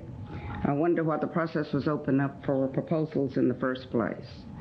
And if our being here has caused them to tighten up whatever problems they had, maybe it's been worth it. But we also put forth a lot of effort, community connection, and I feel like a candidate who's challenging the incumbent. Mm-hmm. The incumbent has everything at his disposal, and here we are, the little engine trying, and therefore we're overwhelmed. I feel like today this is a stacked deck. This is not bitter. This is just an observation. We did try to put together a management team of professionals. And if you would look through our proposal, you'll see that we got producers, we got engineers, we got people, including myself, who'd owned a broadcast property, who've had expertise in managing. We also thought that we could open up the process to other minorities in the community and address the needs of the community. That was also purpose. I think that we could have managed it effectively, but to me this seems like a done deal, and I will applaud Access, and I hope they continue to do the good works that they're doing. Thank you, Mrs. Henry. Mrs. Seidenauer? Seidenauer, I beg your pardon. Ida Sidner. Sidner. Yeah, you know her, Toby. I know her very well. It's easier for me to say Ida than to say Sidnor. Hi, Ida. Hi, good afternoon. I, too, would like to say that I feel that we should have just acknowledged the fact that Access needed a slap on the hand and call the community together and say, what can we do to assist them in doing better programming or whatever the problems were. I really think that this proposal should not have went out to bid after listening, because it doesn't make sense to me. If Access is doing such a good job and has done such a good job, and then we should not have even been called in the process other than have the community to come forward to give some type of assistance in how programming should have been. It should have been actually a workshop so that Access could have moved on. Because it saved you money, saved us time. I just feel that somehow we've been shortchanged. And yet it's been a real experience for me because I learned a lot of things that I didn't know about the whole, but I do know politics. That's one thing I do know. And I do know right now that anything else you're going to say, if it's against Access, you're wasting your time. And I won't try to say anything against Access, but to be here ready as a community person to always be free to assist in whatever we're doing in this community to make this community a better place. Thank you. Thank you. Ida, could I answer Ida on that, though? Because I really did support looking at, are there ways that we could be doing community programming? And when I say access and community programming, I'm talking about two different things, Ida.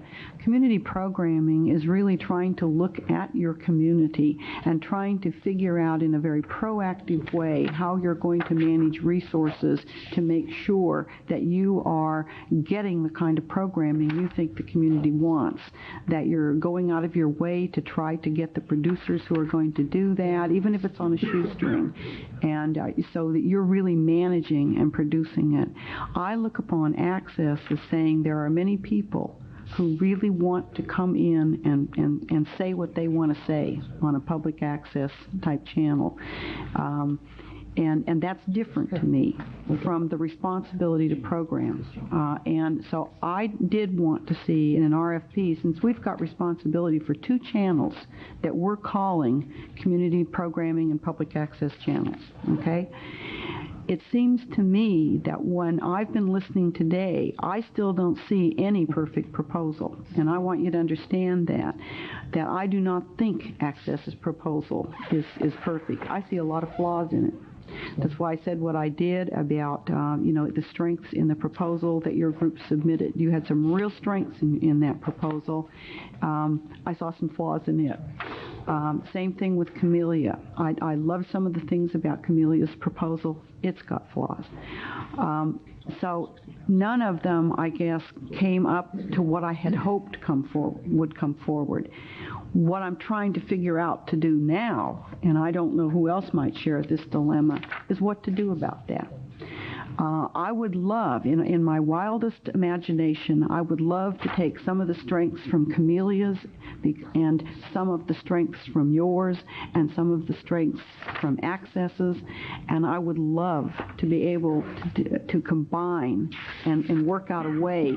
In fact, I would probably put community programming over the great bulk of both of those channels and do the pure just come in and say and that kind of wide open mic type of approach. I'd manage that in just a small portion maybe of a channel. But that's just off the top, and I haven't put any real study into it. I had hoped that even at this late date, maybe there was a way to say, how do we get all those strengths put together from all of those different proposals?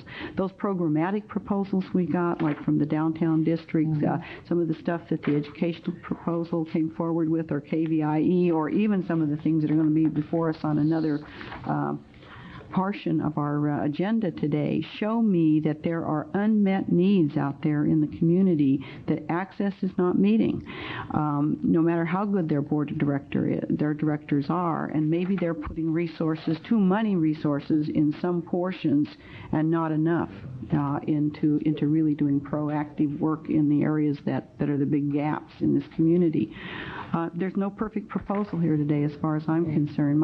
As I say, what I'd love to do would be to say to all three groups, Access, your group, and Camellia, all three of you ought to go back and really figure out a way to do it better. And come together and do it better, both in the strengths of your governing bodies and in the strengths of your management teams. So, but I don't have a perfect solution. I appreciate that, Isla. But one of the things I just believe that whenever we talk about change, there's fear. We have all kind of fear of what's going to happen if we let these people come in who is never. There's no way any group in this community can measure up to what Access has done, because none of us have done it. So there's no sense in even comparing. That was kind of wrong from the get-go. There's no sense in even comparing. I think it either should have been Access was out and you open it to new people, or that you continue with Access and talk about input from this community. And I think that's where we are at this point, because I think anything else is asinine to expect any group to measure up to people who have already had 6 years. 5 years. Thank you. Okay, our last speaker is Tim Moster. Nice Tim? job. Oh, we got some more speakers now. I'll try to make this as brief and to the point as possible. Several new people. As for Access Sacramento, I believe a council of producers could diminish the facts that we have. Access is not grasping its mission relative to the larger picture, uncertain about the degree to which the Access Board is making management decisions, a reactive management style, and an unrealistic outside funding plan, and proposal founded on the plan prevent recommending award to Access. A council of producers would definitely deal with that problem. I myself am a radio producer. I also, public access television and radio is an invaluable asset, and I think to give it to somebody else without any prior experience as to what's going on, I agree with this lady, is not acceptable. I would also like to say that home interactive TV is a very invaluable public asset. Great information, and I think the audio of KCBL should be permanently affiliated with Home Interactive TV. To all the other applicants, I'm sure I represent Access Sacramento in stating that we would love your input. Okay. Let's see. Any questions? No questions. Okay. Let's see. Access Sacramento, the public service is insurmountable in importance to keep the local peace. I think the ability for people to vent themselves openly and freely, which I personally have been oppressed in certain aspects of my ability to do that, I think that is a very good reason why we need a producers council, somebody that's not swayed one way or the other by all these external dealings of private funding and the council and the cable commission and Esposado over here and blah, blah, blah. And it's like all these outward pressures, we're going to get sued, blah, blah, blah. Look, people pay to have this service in their house. They don't walk out into the street and see cable access on the street, okay? They pay to have it in their house. I believe any censorship is unacceptable. And I believe that a council of producers could protect that, and an advocate is the only way to ensure the efficiency of funds that you will be allowing us to use. Other than that, your funds will be wasted on interests that are not representative of the community. Thank you. You're welcome. I would also, thank you all. I would also like to add in my last 15 seconds that it's been an honor to stand up here in front of the board, and this opportunity is just as valuable as a $500,000 grant for Access Sacramento, public access and community access. Thank you. Thank you. Thank you. The next speaker is Frank McPeak, and following Mr. McPeak will be Denise Blair.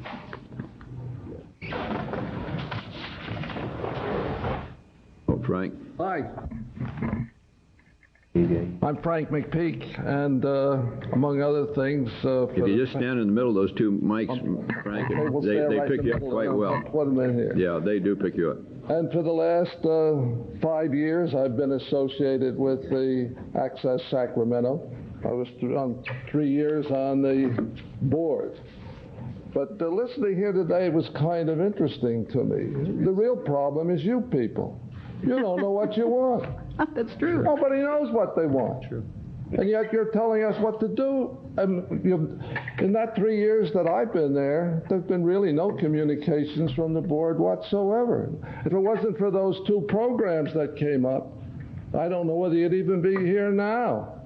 It got the public excited to a certain extent. You had letters come in to a certain extent, and you couldn't dodge it, so you had to come out and do something. that also then led to a certain stimulation on the part of Access Sacramento because they had no other choice but to respond when you asked something directly. So why didn't you ask sooner? You've been here for 3 years on this board. Where were you? 1982. I just got here. I just got here. You're the new kid on the Yes, block. and you know, I'm probably as contentious as anybody you've ever met, Frank, from that I'll agree with that. You bet. Good for you. You bet I am. Spend a lot of time raising hell. All right. So when you say change, well, that's what got me involved with this Camellia group. Yes. I've been involved with we seniors for 5 years. I've done 500 shows talking to people like you before when you were running for office. So Yes, we sir. met, and you did a fine job. And thank you, sir. You got here to it was our show. There's not any doubt in my mind. It was our show. I was just marginal until I appeared on your program. And That's right. no doubt about that. Then, so I helped put you where you are. That's fine. If I had Don't received hold your, it against me. If I had received your endorsement, it had been a landslide. That's right.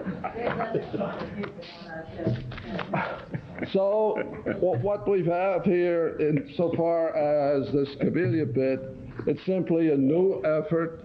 It has some new ideas, some new concepts. When it comes to running it, we don't have that experience. Access Sacramento, you've got 5 years of money, thousands of dollars involved in giving them an advantage of saying they have the experience. They do have experience. They do a good job. So what we were doing here was trying to get off at a little different measure because you indicated that there was something wrong with us. And I can remember Alice saying that it really wasn't these programs, it was the fact that there was management problems. And I tried to define that by saying, I think it's where resources go. That's what I was saying to Ida. It's how the resources get managed towards managing the community programming that was probably where I was coming from in terms of gaps and in terms of outreach, not in terms of saying that... Holy smokes. Richard, you okay? He's all right. He's great, I think. We need... Darn. Your attorney is here. He's not the attorney for the building owners. But, that's something else again. But I was responding. 500 programs that dealt with every aspect. It was for seniors and people who are interested in seniors, and that's a lot of people. And you've seen our list of programs over that time. We've covered almost every subject you can think of. I've always termed of community, people who represented associations, nonprofit groups, political groups, et cetera, et cetera. Well, and I think the fact that isn't what you want, apparently. No, I think that the very fact that you were involved and a lot of other people were involved, Frank, in terms of helping put together the proposal that came forward from Camellia, certainly indicated that there is a lot of innovation out there. There are a lot of other things that could be done.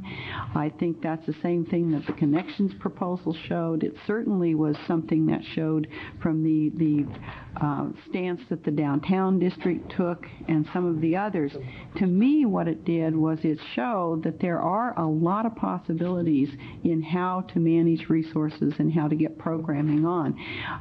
And maybe, and that is a real, to me, that is a valuable learning experience for us as a board when you only have some people saying, why isn't there more of community sports programming, for instance, in this community? Why don't you set aside times to cover our festivals, that type of thing? Those things probably went to Access and went to their Access board.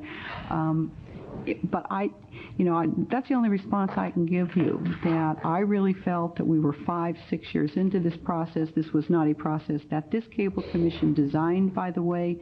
I think that what you have to understand is for those of us who were involved from the very beginning in cable that were attracted to, it was United, I guess, proposal in terms of community, how they would set up a community programming model. I was on that original board. I know what your problems were. And that that looked like a better proposal, but that's not what we got. We got a very different kind of proposal, and we'd never moved beyond that from the days of the settlement. So, it seemed to me the proper time to begin to look at how might we put it together when you've got this many channels devoted to community use in this community. So, is there a better way we can do before it? you put out another RFP that you get together yourselves and set down some guidelines? I don't think there's a unanimity among the board. But then I don't know what to do. Okay, thank you very much. There never is any board. Miss Phyllis, I can't put that. Miss Should be Denise me. Blair. Denise. I heard the excuse name me. once. I wasn't giving up. Got these. I'm Denise Blair. I've been before you before as I've been involved as a community producer for well over 3 years, and I've been actively involved in over probably close to 200 hours of original programming by now, which means I have experience with access. I've been involved on location shoots. I've been involved with studio programs. I was a liaison for almost a year between the board and the cable users group. I've seen access when questions have been brought before them or problems, issues raised. I've seen them respond, and I've seen them respond to you with the support of the community and the users and viewers. When the RFP process was selected, Access again responded, again with the support of viewers and users. Access participated. They attempted to strengthen the areas that they felt might be in question. I'm asking you to continue with Access. They have the proven performance, as has been stated before. If there are other organizations as well qualified to do what Access is doing, they apparently were not interested in the job, or they too would have responded. Access has a proven performance under adverse conditions. Wondering what the moving target is this week, as you so aptly stated, and also with limited funding, as I appreciate the situation you're in with all programs. What I'm proposing is that you do continue with Access, and if you do decide next year what the new RFP should look like, what the different Access should look like, then put that in the RFP and allow Access as well as others to respond to that. I guess the big question with an RFP, or one that should be in the back of your mind when you review those, is can you perform? And I think Access has proven that. Thank you. Thanks very much. Mr. Crimmins, Bob Crimmins, and then Bob Keller.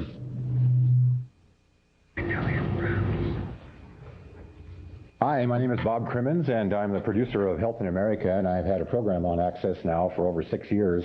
To tell you where your money is going as far as outreach is concerned in this community, I've had the mayor on, and I extend an invitation to yourself as well. Mayor Ann Rudin's been on with us. The police department, sheriff's department, fire department, highway patrol, health department, Sacramento County representatives, Sacramento City representatives, talking about all of our problems in Sacramento.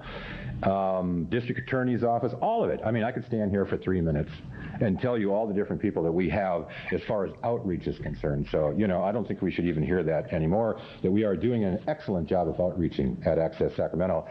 And it seems to me like it's that old adage of, if it ain't broke, don't fix it. And it seems that most people are coming forth now, the majority of people that you do hear are saying that Access does do a real good job. So it's almost like trying to rebuild a brand new Cadillac that's got 5,000 miles on it, and you're talking about rebuilding its engine. I would think maybe changing the oil or something like that. Not quite so drastic as rebuilding the whole engine.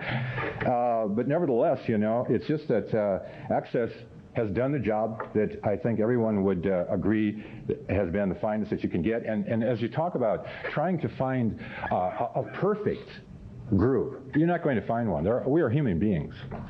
See, you could go from this one to the next group, and you're going to find flaws in all of them, because these are human beings that you're talking about here. So, as far as until something absolutely drastic comes up that Access Sacramento can really be held out there and shaken over, I'm not quite sure what all the commotion is about, like most of us. We're wondering, what's all this commotion about in the first place? Even if Access Sacramento let some kind of a program out over the air one time or something, there's no, then you can say, okay, because they did that, now we can't let the highway patrolmen go on there so that they can talk about drunk driving and show their program that I think we saved you guys a lot of money, because when they can show red asphalt and show people what really happens when you drive drunk. You know, maybe we stopped a few people from driving last New Year's and the New Year's before. We even have Mr. and Mrs. Claus come in from the North Pole to talk to the kids. I mean, this, you know, no one else is doing this. Access is. Another speaker was up here just a little while ago and said, this is the greatest place for people in this town to vent themselves. We allow that on Health in America. We are live, open lines. We fill those lines up the minute we hit the airwaves. People want to call in, they want to talk, they want to be heard. This is a powder keg ready to explode in Sacramento. You all are aware of this. This is one of the most I grew up almost in this town. I'm encouraging my children to leave. This is a powder keg, and we're trying to help take some of the explosiveness out of this community by getting these kind of people, giving them a forum, and not just sound bites on the news at night. A 2-second sound bite, a 30-second sound bite, a 5-second. I give them an hour. You're going to have to wind down, Bob. You see? So we're doing a great job. I mean, we only have 5,000 miles on our engine. Don't try to rebuild us yet. Thank you. Thank you. Okay, Mr. Keller, Bob Keller. He's Bob coming Keller. to the side here, behind us in the Oh, here chair. he comes.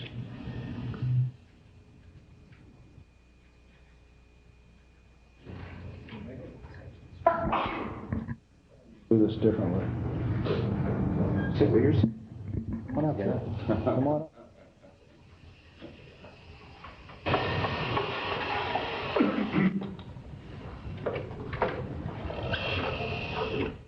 Well, I'd like to begin this today by saying that I've seen an awful lot of growth on the part of the Commission in all of these processes, and I've seen an awful lot of work put out by Richard Postos. Some of it's worked and some of it hasn't. But certain things seem very clear to me. Most of the other people that are vying for the RFP don't seem to be interested in management, but in just producing television programming. I think your first option of having Access run it for a year more will give you all the chance to become more involved and become better administrators and better parents to your child companies, such as Educational Access or Public or Community. I feel that you've taken the right step in the fact that you all need to become aware of and conscious of the ins and outs of television, and especially community television. That year will give you a year to get involved and to see how far you all want to go into actually having a voice in the management of whatever access company you're carrying.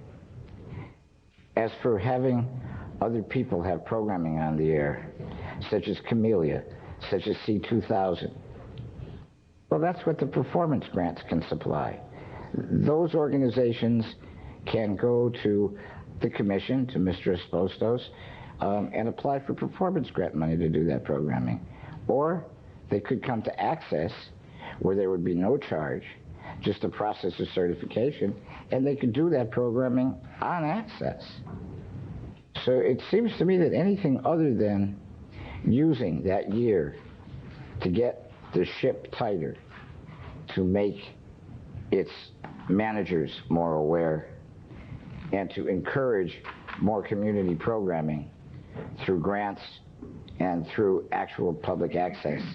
I think to do anything other than take that first option would be disastrous. I think that the first option offers you answers to all of your questions. Thank you. Thank you, Bob. The last speaker is Mr. Ruker, Kim Ruker.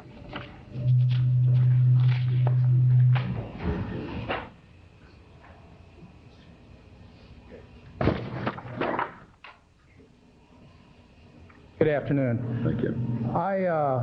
I've been silent for several months on this issue, mainly because I think that the initial discussion that Mrs. Gross brought about of foul language, nudity, and those types of things brought us to this discussion, these months of discussion. And I think it's extremely important that the Commission and the people in this room realize that the people that are watching the programs are the ones that are victimized by the programming. and that we have to be very sensitive to their desires and their needs, and we do, in Access Sacramento, do that. I think 90% of the programming that comes out over Access Sacramento is excellent. The problem is when they cross the line and they don't take responsibility for their actions. That's where it breaks down. And I believe that Access Sacramento ought to be given an opportunity to demonstrate their ability again, but I do believe that they have to do it with some very serious controls in place. I would like you to know that those controls are not in place, and Mr. Cooper has not implemented those at this point in time. That as of yesterday, I received a phone call from a subscriber angry because of foul language being used during a discussion, a very good discussion about homosexuality. And it was an excellent program, but at the end of the program, they had to get into foul language and abusive language at 9 o'clock at night. This type of stuff has to stop. And that's what my customers are telling you and are telling you. And if it doesn't stop, then we're going to have to take other kind of action. But I think that the people that are in this room can control the type of language and the type of programming that is going out over our cable system to my subscribers and your constituents and your friends. So I would really encourage Access Sacramento, if given the opportunity to continue on, to straighten up their act, to stop playing this game of dealing around the First Amendment, and stop taking themselves into consideration before the people that are exposed to the programming that they are delivering and producing over Access Sacramento. Thank you, Kim. Thank you. That's the... Okay, we get along fine the way things were going without any extra. We're now back to final deliberations here. Concluded the testimony. Anybody have further comments they'd like to offer before we... One of the elements I would like to bring to the table is this. I think Access Sacramento would perform a lot better by having the responsibility for only one channel. I think the second channel could have much broader use than just Access Sacramento. I think it could be shared. For instance, there's a great deal more of educational courses that could be offered, but it is an opportunity to use that channel by multiple grantees, and I think we could work it out to that end. I would like to see in the long term that Access have one channel, probably channel 17, and that they concentrate on that channel and have far less of the display cards, especially on weekends and so on, but get out into the front, even by duplicating some of the community programs, perhaps more than they do right now. But I'm thinking only of the consumer here now, that the consumer could have a far greater variety if that channel 18 were shared by a plan yet to be laid forth. Thank you. Okay. Anyone else have? I would support that approach, Orville. I just don't know how to manage it from the standpoint of budgeting. Because I'm not sure, you'd still have to save budget resources for how to have somebody still manage that other channel, because the other channel would have to be some sort of shared channel that we don't have. Yes, I understand. Yeah, I understand your concerns. Mr. Chairman? Yes, Mr. Let me say the public hearing is closed. It is. I think that to the extent, and I'd say to the producer here, that in all fairness, I think you ought to be very concerned about the comments of the commission and members of the community.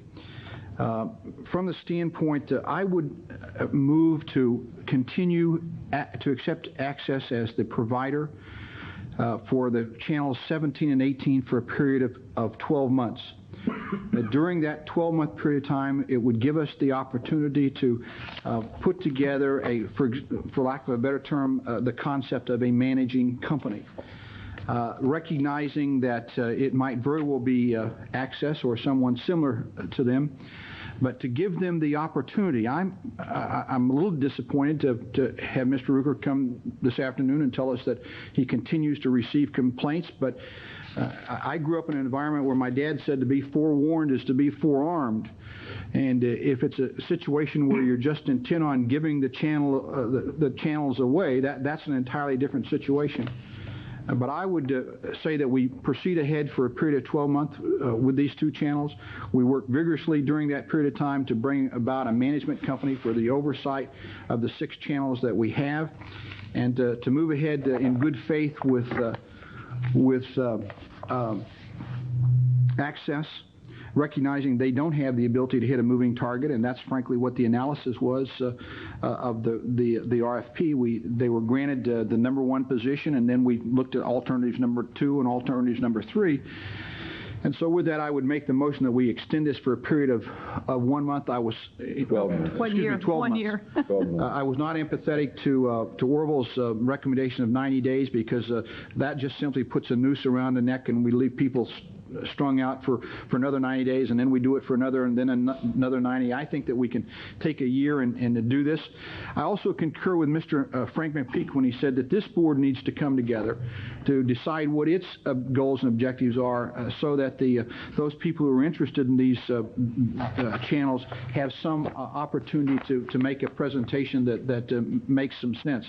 And so with that, I would move the continuation of Access's contract for a period, or granting Access the right to manage those channels 17 and 18 for a period of 12 months.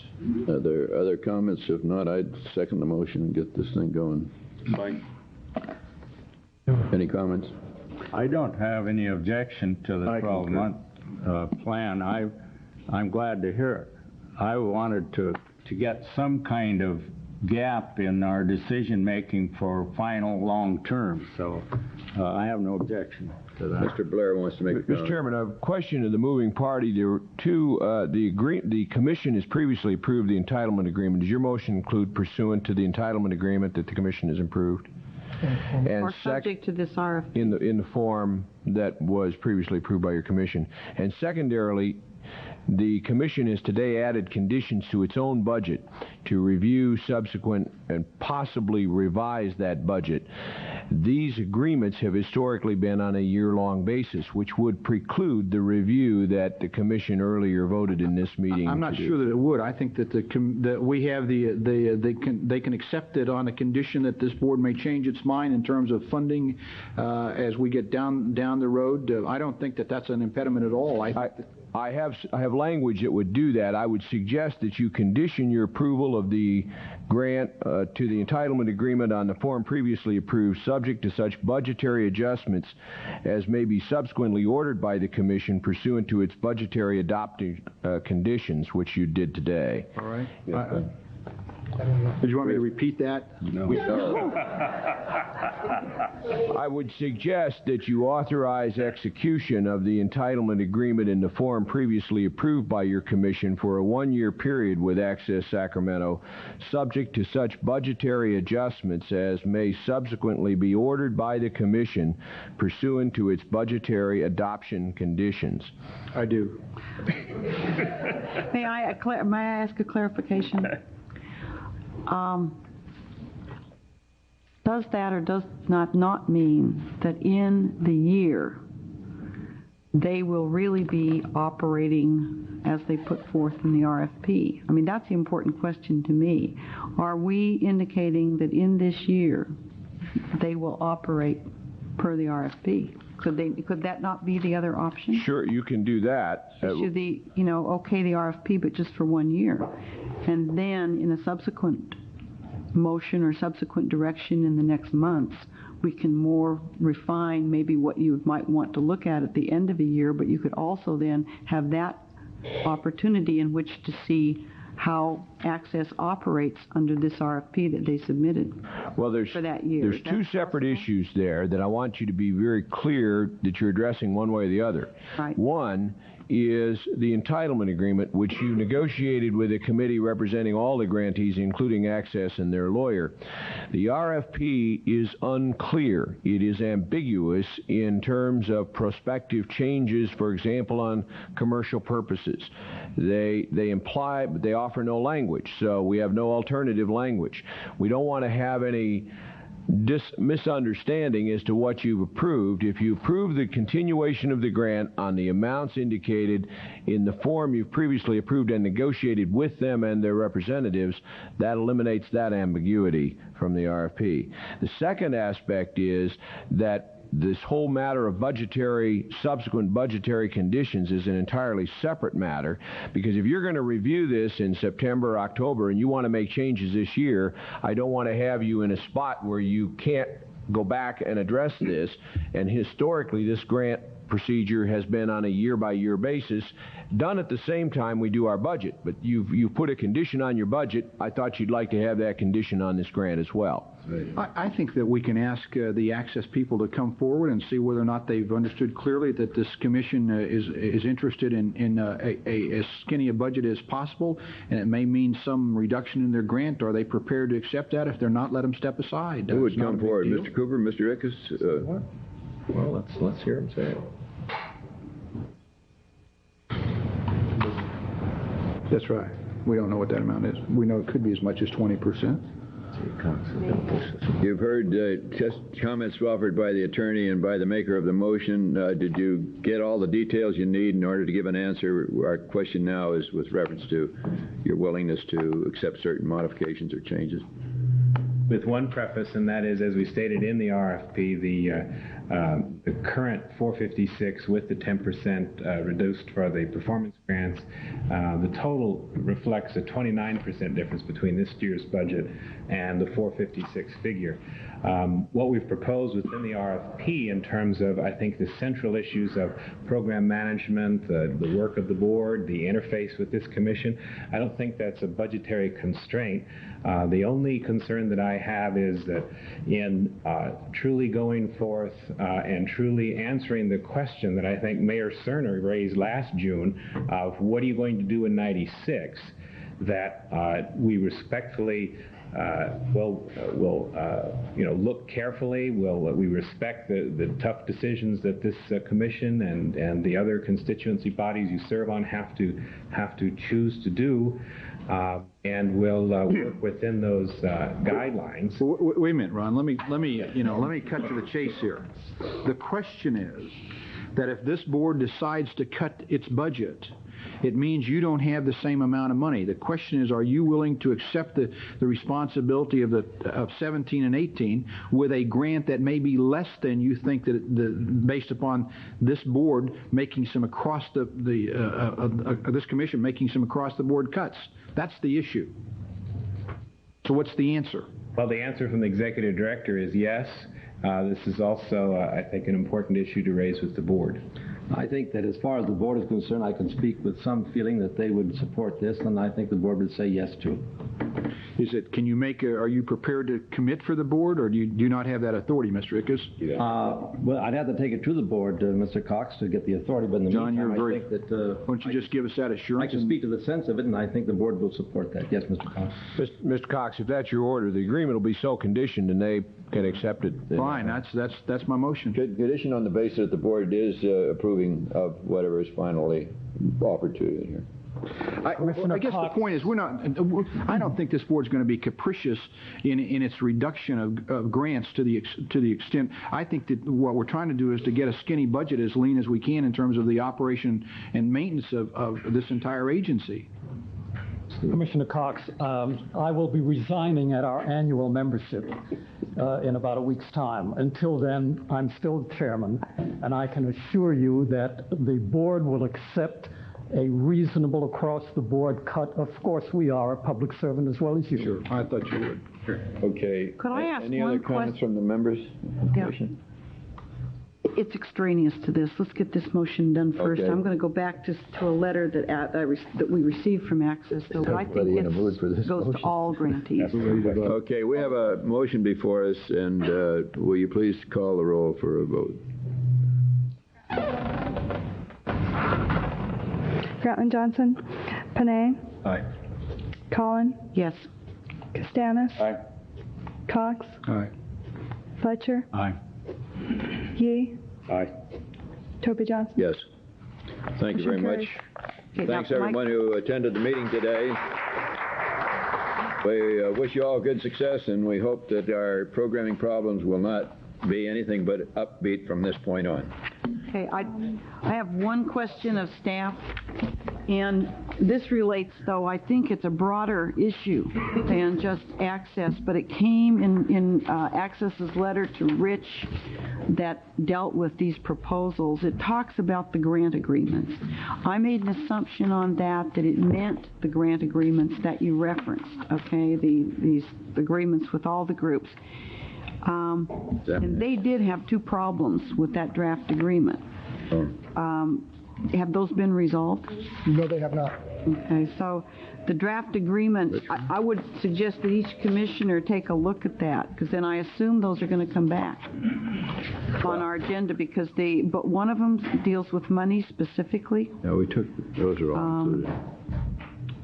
And the other is with fund balances, which is another money issue. So The fund balance issue is addressed in the grant agreement already. Okay, so that one is, but they disagree with it. I think it's a matter of interpretation that can be easily clarified. Okay, The great. first issue on commercial use has not been addressed. There was no language submitted with which to evaluate. Well, you have addressed both of those issues in previous meetings and taken a vote. We have no So you're not gonna authorization to reopen anything the commission has decided and determined unless you tell us to do that. So those will be the grant agreements that will be put forth. What's going to be put forth is going to have the 456 number in it that you've just approved. It's going to have exactly the language that the mover moved. It's going to be in the form previously approved by your commission, and with the additional condition that you have the right to make subsequent adjustments, as has just been indicated. That's what's going to be presented. Okay, if you then want to change that, then we need No, to do Mr. that. Chairman, if we can ever Get things normal? Yes. Then I'm going to make a request, because I think that this could have a potential impact. If we're going to take up this other issue in September, then I think we ought to take up that issue in September. If we're going to talk with one hand with cutting these grantees, all of them, then I think it's fair that we reopen the issue that they raised in their letter. I assume it's every grantee, though, and it's on the first page of Access Sacramento's letter, and it deals under the grant agreement with allowing the grantees to raise as much money as possible, no money, and I think that whole issue has to be raised again. You can't expect to keep cutting them and not provide them with at least a good, happy discussion at this board about what we can do about that. So I'd like to see. Highland. Okay, Do it. so let's do it. Let's do it. Okay, that's understood that we'll do it. We did have a resolution of appreciation for the IABC, International Association of Business Communicators, and we need a motion on that. So moved. Moved and seconded by Mr. Castanis to approve the resolution. Please call the roll. Voice vote, sir. Mr. Cox would like a voice vote. All those in favor indicate their approval by aye. Aye. Those opposed by no. The ayes are carried by What if unanimous. you don't say anything? Does that count? You're a silent voter. Okay, moving on to the next item on our agenda, which is community programming for 80. Mr. Chairman, members, this next item is a multi-part item that walks you through several administrative things and also through the performance grant decision process. First, we need to approve the performance grants and the entitlement grants for all of the other grantee entities with the identical language you've just adopted relative to the budget conditions you approved under item 2. So I recommend, and the signature pages are there, that you approve the entitlement and performance grants as listed herein as your first action, with the language previously used in the most recent amendment. Okay, any comments from members of the commission or questions? I want to raise a question about KXPR, a very small amount of money, but KXPR's productivity as far as listeners that we are serving is very tiny. Exactly what is it now, Rich? What is KXPR's grant? I know that FM station is... Unfortunately, I have no data. That would have to come from Sacramento Cable. Sac Cable has offered to share with us soon when they do have some new information, but I have no viewership data at all since we did our survey 2.5 years ago. My understanding is that due to changes in something technical, that there are only, at the best, a few hundred who could be listening to this station. Might let Mr. Ruker comment on that, but yes, with the Ruker isn't here right now, but is there any staff member here from? I would suggest, I would suggest that we do need more information on that, because also this is not one of the services that, at least in my experience, installers will ever tell you is possible either. So the stations, the FM stations, are really caught in a very difficult position because this is never marketed. I mean, the company is interested in marketing their own music program. They're certainly not interested in telling. Chairman, members, if we could move, I've raised several policy issues at the end of this staff report after we move on through that, and that's one of them among 2 or 3 others that maybe today, maybe not today because of the time, need your input on a broader basis, and this is clearly one of them. Well, I would move to authorize the chair to execute the entitlement grant agreements with SECC, RCC-TV, and KVIE. What is RCC-TV doesn't get anything, do they? No funding, just authority to continue operation of the channel. Second.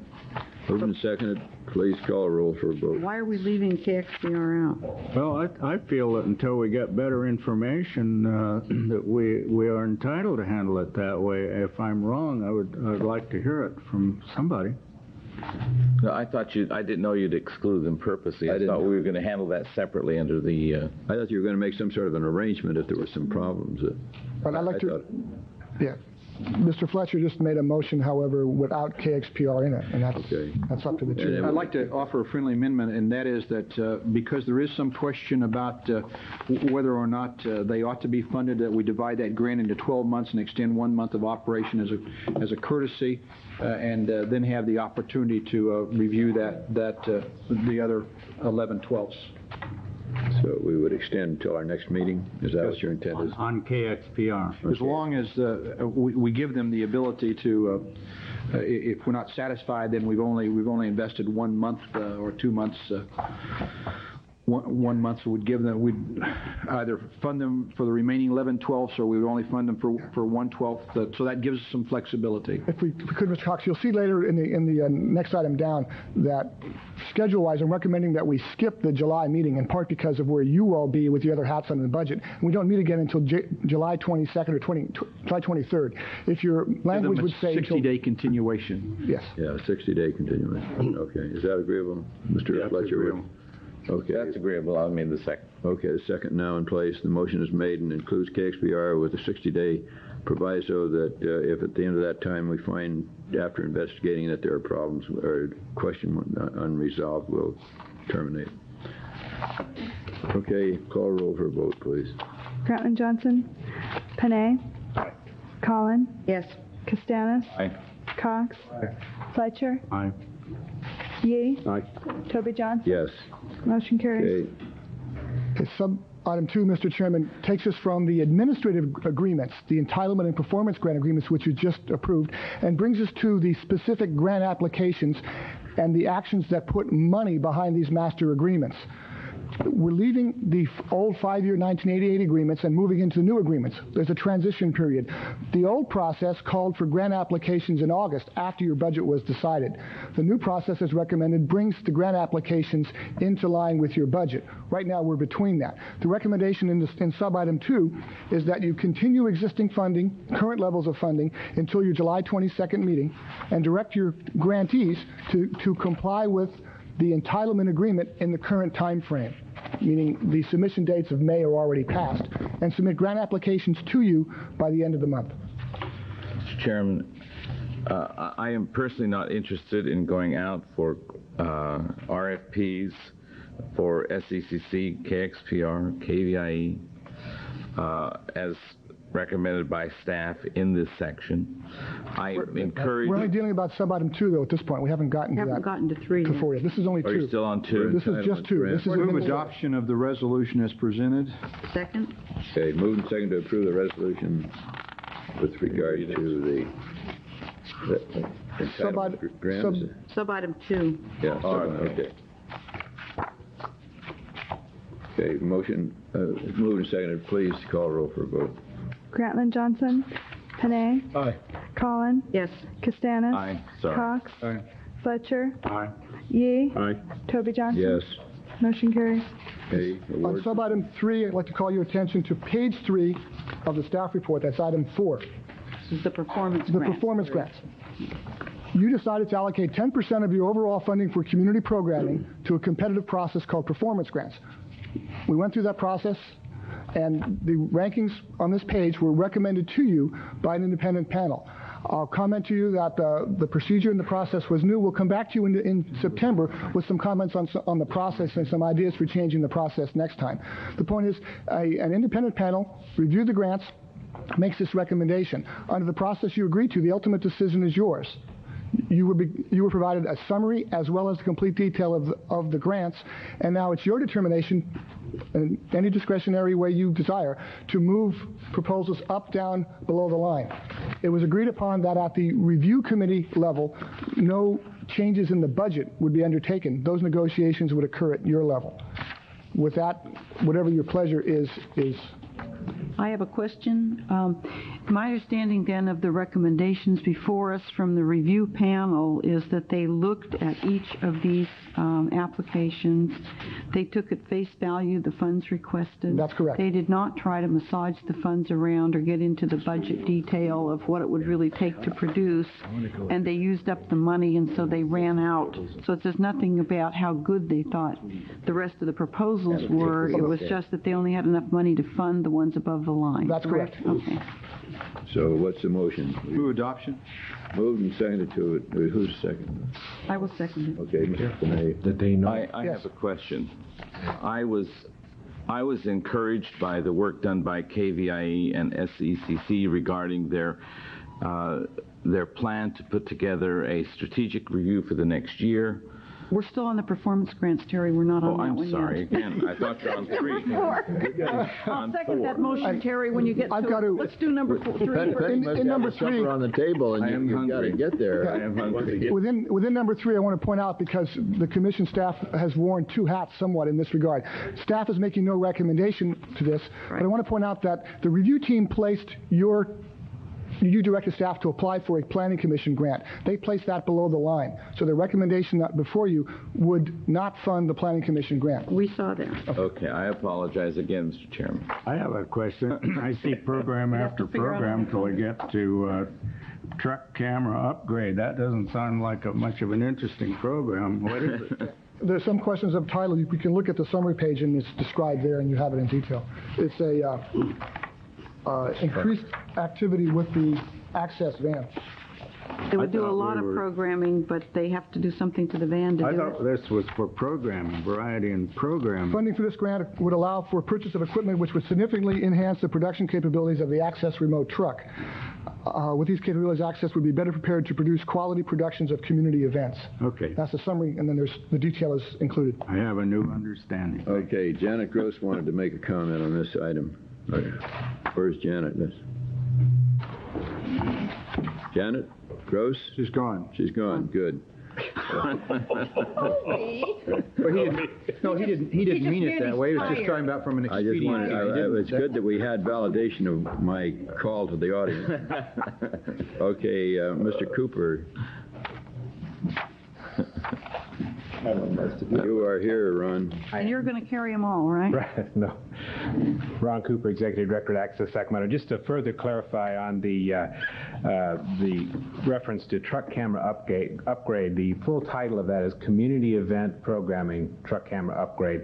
And the column that says Program Hours does not accurately reflect what the document says. And I think that they've been distributed, the actual documents, haven't they, as far as it...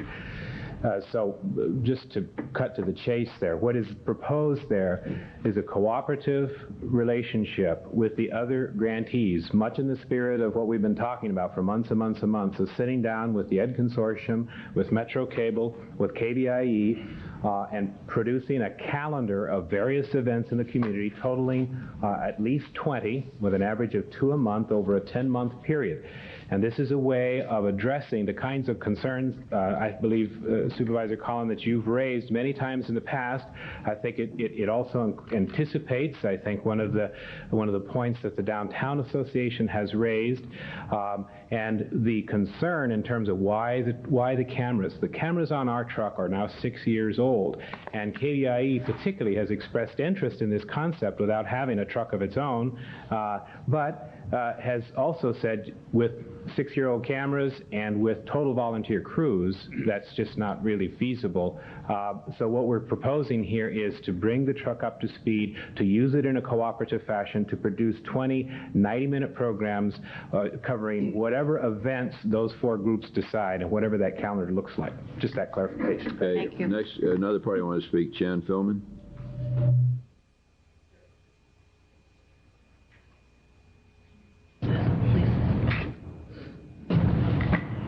I just have 2 comments on the performance grant process. What you're about to receive are the raw rankings. I didn't see that in the commission packet that went out to all of you. The committee that did the review of this did not have the discretion to negotiate with proponents. That point was just made a moment ago. The committee then found themselves in the position of having to skip any of the proposals that did not fit neatly into the category of funding. That's what I thought. Yes, and you will see I've circled the difference between the above the line and below the line proposals, 555.5 points compared to the next proposal below the line, which is KVIE's Art to Life proposal, 555 points. Because the committee didn't have that discretion to negotiate or look at any alternatives to the way that the grants were prepared and presented, KVIE's proposals for local programming were skipped, and that was simply a function of process. You do have a discretion to reconsider that. The second issue that I just want to point out is that the process for the RFP for the performance grants did not explicitly prohibit application of funding for capital acquisition. It certainly didn't encourage it either. But again, the review panel was not in a position and did not have the discretion to even consider that issue. And in the final ranking of those recommendations, which are there simply by a mechanical process, you are funding a lot of capital acquisition. I know that all of you realize that KVIE is interested in providing local programming to the community. We are more than willing to take a second look at our proposals, adjust them in any way that's necessary, and we've had some conversations with you about that. Let me ask a question. Yes. And it's very difficult unless you have budgets, and I think Rich alluded to the fact that when you first go through a process, we've gone through this with our grants programming at the county level, and we've never found a perfect process there either, but we've refined it over the years. But where do you see the capital improvements? I see the truck camera upgrade, but are there other capital improvements in those grants? Yes, I think one of the proposals specifically is nothing but equipment. I don't have that with me. Rich, can you? The summary, Supervisor Collin, at attachment 3 on that item gives you a summary of the budgets contained in each of the performance grant applications. So you see that American Dreams has almost $4,000 in equipment. Edward Watch Times has $3,800. The Holocaust Memorial has $6,100. Job TV has $6,000. So we've summarized for you at the beginning of that attachment. Do we retain ownership of the equipment? Yes, the commission, in effect, under the operating agreements you've approved earlier, the equipment is in a perpetual lease to your grantee until such time as you terminate the operating agreements. But I'm only looking at the ones that are above the line, and I'm trying to look above the line. See, I think that there was not a lot of money available this first time around, and KVIE came in with several proposals, 2 of which were small, and 2 of which were, from their standpoint, very large. Yes. So they funded the little ones. Lots of options. Yeah. What happened, though, Isla, is that the above and below the line changed significantly based on the process. If you'll compare the raw ranking data to the final recommendations, you will see that there is a significant change in the order of those projects recommended. Again, the committee did not have the discretion to negotiate amounts. My proposal to you... But I see, if I'm looking at it, I don't mean to be argumentative, I want to understand your point.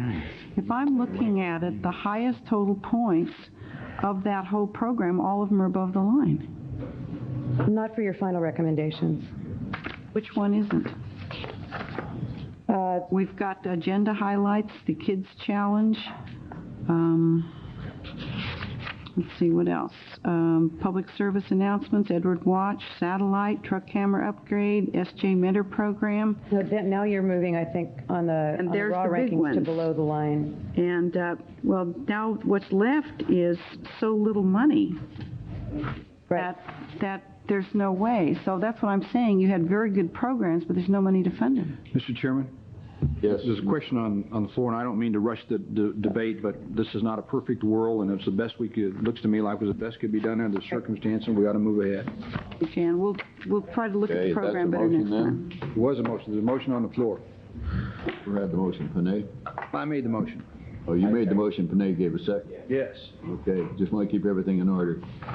With that, we have a motion then on this item 3, which... I'll call the roll on 3.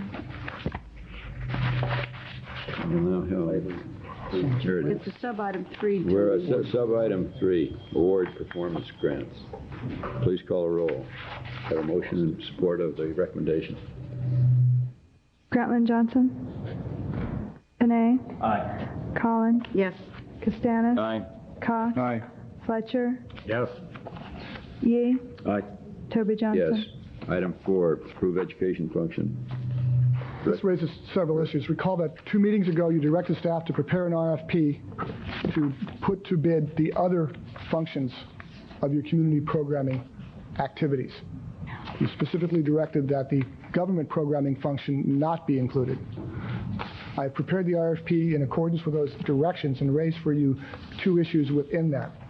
One is, coming to Mr. Fletcher's comment earlier, the size of the dollar amounts involved and the effectiveness of KXPR as an FM audio service dictate to me that including that function in the RFP is not cost effective.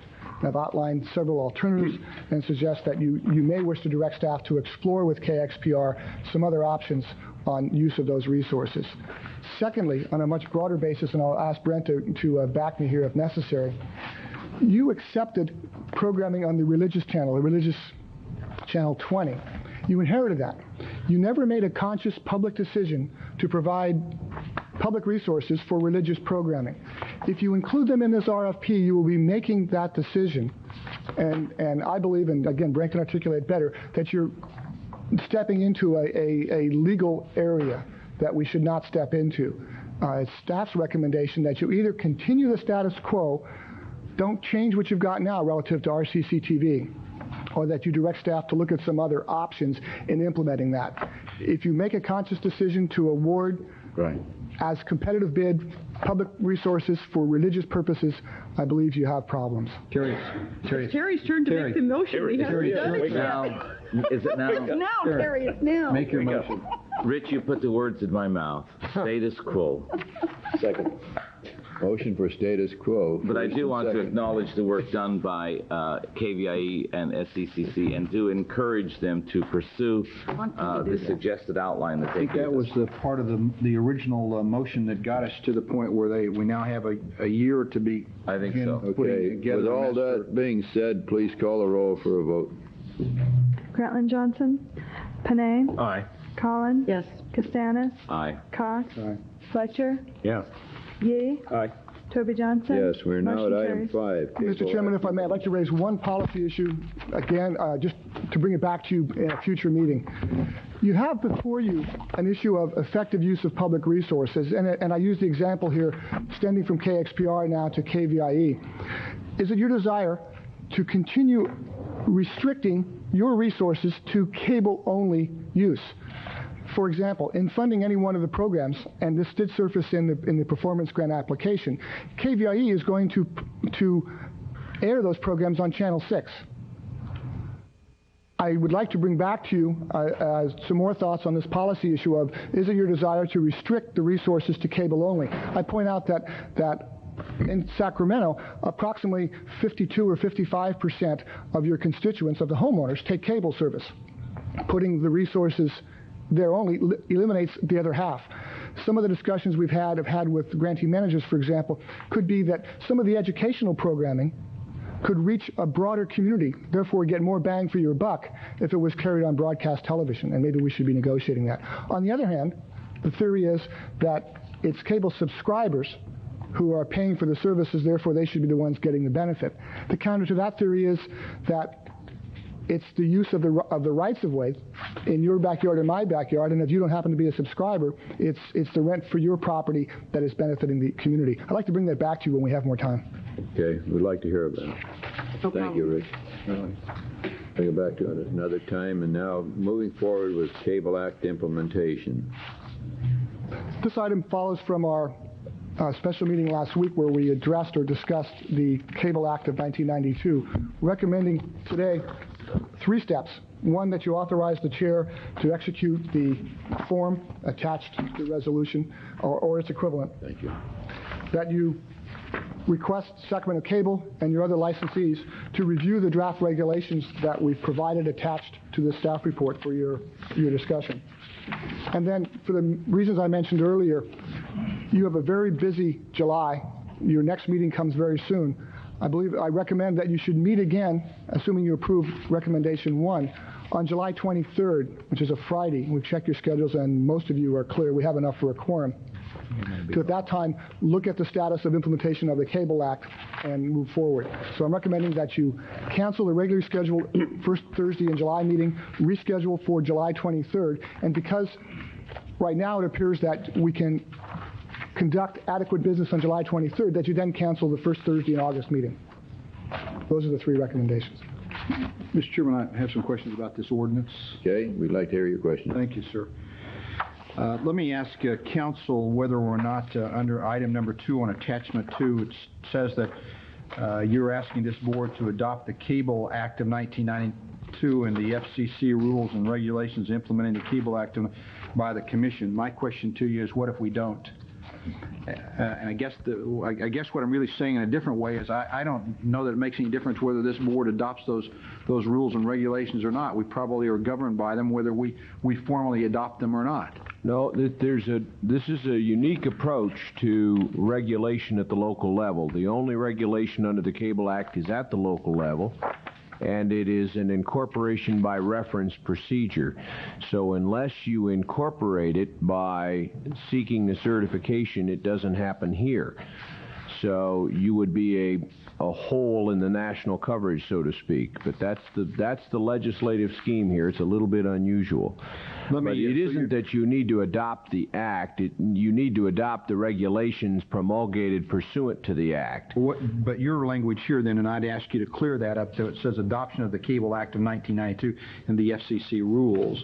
Well, I want to stress to you, sir, we're not asking you to adopt these today as they're marked preliminary draft. What we have done in the past and what we're recommending that you do here is refer them to the lawyers for the affected entities so that we have our own notice and comment procedure. I understand. Let me then continue because I do have some other remarks. I'm wondering about why on page 3.3 we're asking for auditors' working papers under the circumstances. Why are we doing that?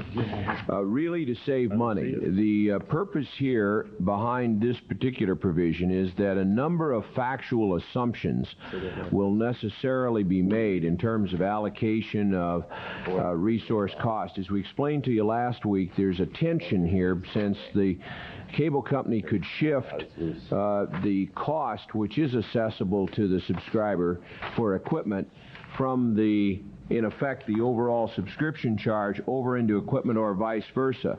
What we want to be able to determine at a minimal cost is whether or not this is being done consistently.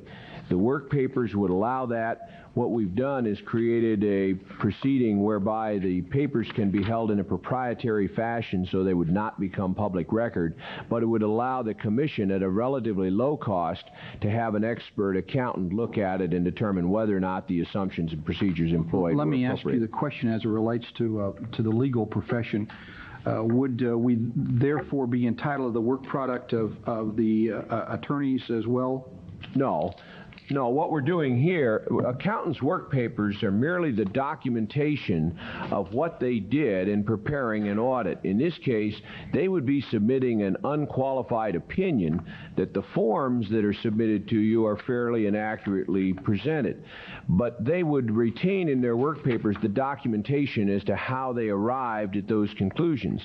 By having the availability of the work papers on a proprietary basis, you could hire an accountant at a very low cost. And remember that these are decisions that you will make that will have hundreds of thousands, if not millions of dollars of impact on your constituents. So you want to be able to have access to it at relatively low cost. By allowing your accountant to merely look at those work papers, in many instances he'll be able to say, yes, this is an allocation that was properly done at almost no cost. All right. That's why we want to do it, and we've suggested protections so that there's no possibility of, if there were competition, the cable company being adversely affected by having our auditor have access to it. Once the commission has accepted those records, is it your understanding that we would then therefore have some sort of immunity from the Public Records Act? Yes, there is a provision of the Public Records Act that allows you to receive data which has proprietary information in it and not make it public, and that's what we've suggested. Right. On page 4, where it talks about page 4, enforcement 5.1. Yes. Where it says, in the event that the company shall fail, refuse, or neglect to comply, and then it talks about the executive directors. The only thing that I would like to have there is with consent of the commission. And then on page 5, on page 4.5.3, it says the executive director may notice, and I would like for that to say with consent of the commission. Same thing on page 5, number 2. After consent of the commission, the executive director may notice the company. And then on page 5.4, enforcement hearings. After consent of the board, the executive director may pursue. And then number 5. Let's see, let me just get to the next one here. Well, I get the drift of what you're suggesting, sir. May I give you just a comment on this? This whole section, this whole 5 section, was adopted in whole from the enforcement procedure that we adopted with the agreement of the company's attorneys after extensive negotiation in the customer service arena. The reason why you might not want to move the commission up into that process is that many of the provisions that you're suggesting be changed were suggested by the company's attorneys as a device to give kind of an early warning system whereby they could obtain this information from the director rather than show up at a hearing before your commission. But certainly we'll be glad to do that if that's the direction of your commission. It may very well not be the direction of the entire commission. I've been on he's just signaling his. This is not a hearing. I understand I'm just simply saying to you that I have some problems with language that says at the sole discretion of the executive director. At the sole discretion of the... It doesn't say at the sole discretion. It just says the executive director may notice the company to meet. Well, I think you'll find, sir, that the executive director can make no substantive decision that doesn't lead to a due process hearing. That was the whole process. Let me read to you on page 5 then, Isla, so that you're familiar with that. It says basic cable service rate regulations, parent to parent. It says in the sole discretion of the executive director may notice the company. I certainly want to have some input there, and when it says at the sole discretion of the executive director, I believe that we ought to put the fences up here before this thing gets out of the barn. Just my opinion.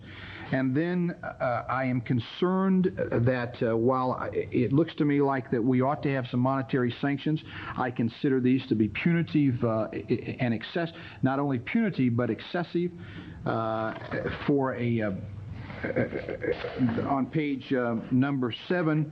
And then when we get into situations, I want to just read I'm sure you all have read this before. On page 8, 6.5, it says repeated violation enhancement. Now, I don't know cable companies are dumb, but maybe they are.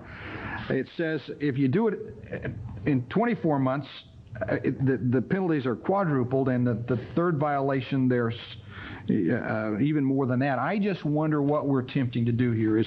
Are we attempting to be punitive, or are we attempting to, what is it that we're attempting to do?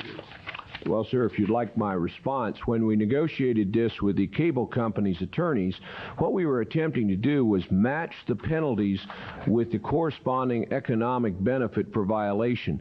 The amounts of money here are so great that are at stake that it might well make sense for a cable company acting in its own enlightened economic self-interest to simply continue to violate your commission's regulations and pay a small penalty, which would be a fraction of the profit they might extract from the violation.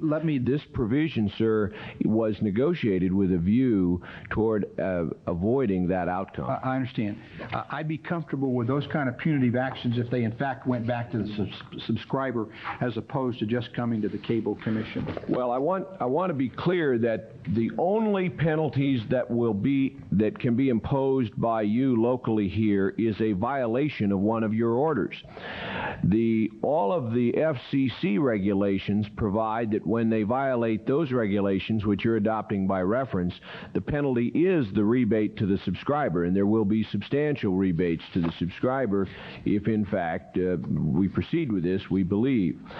On the other hand, these provisions come into play if you issue an order, for example, for a substantial rebate, and the company fails, neglects, or refuses to make that rebate. Then the rebate goes to the subscriber, the penalty comes to you in order to give the company an economic motivation to listen when you make that order.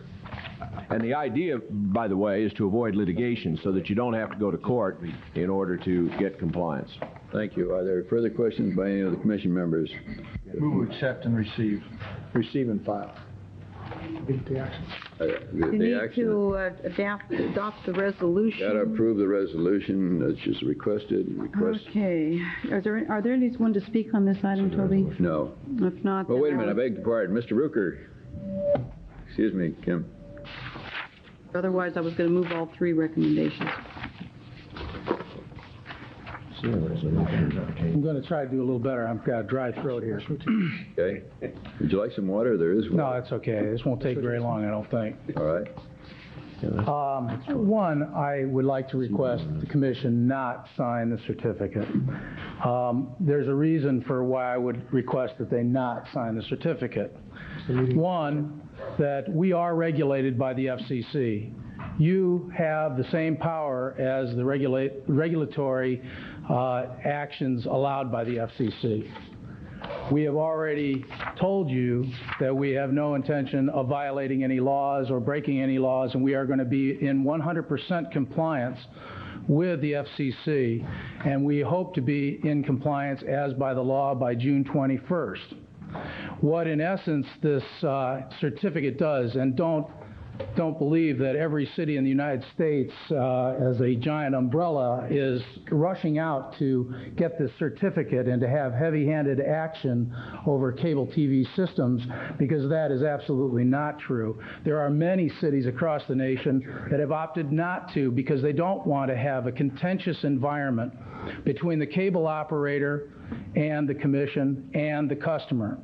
Because basically we are going to follow the law exactly as the law of the rate rollbacks. We are not going to charge for the remote controls. We're going to follow it exactly according to the way the FCC rulings say so. The reason that you would be probably going for the certificate is for us for you to have more interaction in that regulatory process.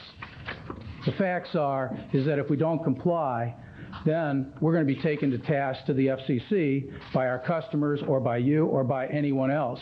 But with this certificate, we could deal with it right here. I'm saying to you, why are we presuming that the cable company is not going to act in good faith, is not going to conduct themselves in an appropriate manner? And I'm saying to you, we are going to, and that I would like to be able to sit down, as we did with the customer service regulations, with the executive director or any commissioner that would care to, and sit down and talk about what we, the cable company, will have to do, and what what you, as the regulators, are going to do, and try to find a way so that we, in agreement, are going to pass on these reductions or increases to our customers so that they are as limited as possible and to be as palatable as possible, because as we are speaking here, we are a business that has got to make a profit, and we're going to have to sit down and explain that. We don't have to explain how we make our profit in deregulated areas, and I'm willing to sit down and negotiate and talk about how we can work in our deregulated portion of this re-regulation, and how we will work together with you in this regulated environment. We are still going to comply by the law. We just want to be given an opportunity to sit down and discuss first a way of compromise before we go ahead and take aggressive, as somebody one time said, a leave a hammer over our head type of approach. I would like to have that opportunity. There is no rushing. You lose no authority. You lose no regulatory authority.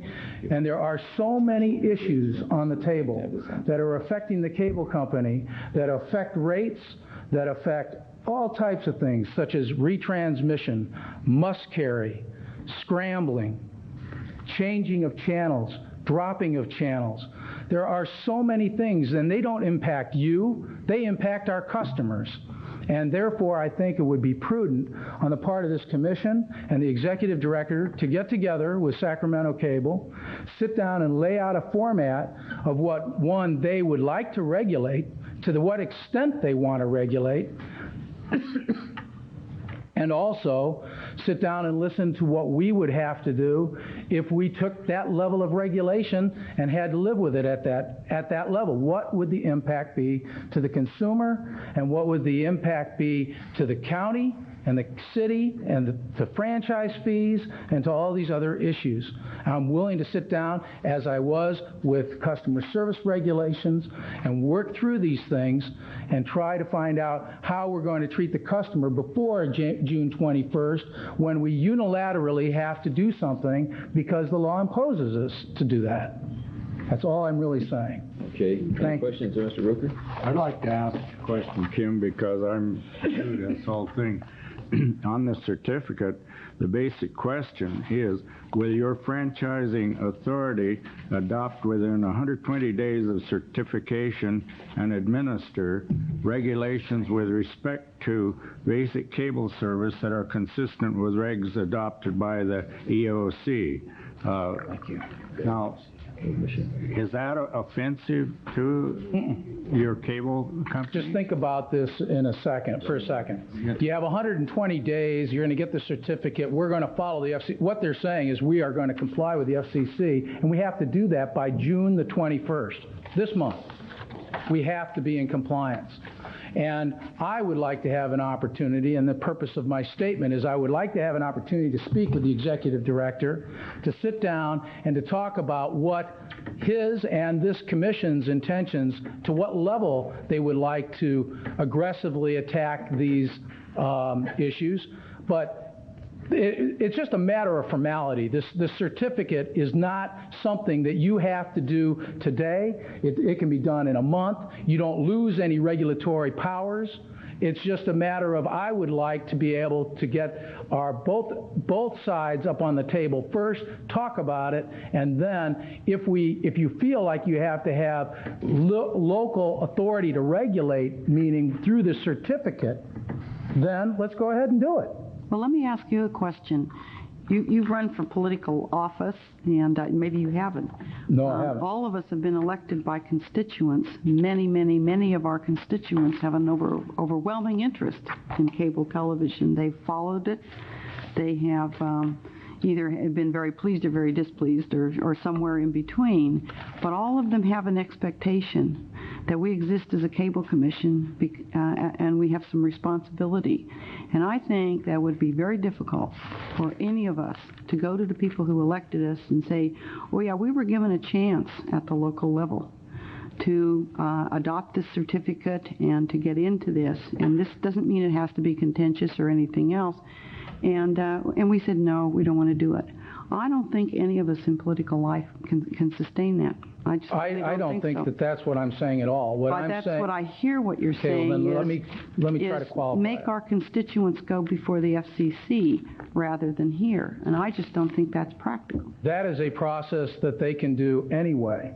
And they can, but why should they have to leave town to do it? They shouldn't. Oh, I'm not saying that. I'm saying to have an opportunity 1 month, by the 21st, the rates are going to be put into place. That is, and we've already... What difference does it make if we adopt it? To me, it really doesn't. Okay, then why should we not adopt it?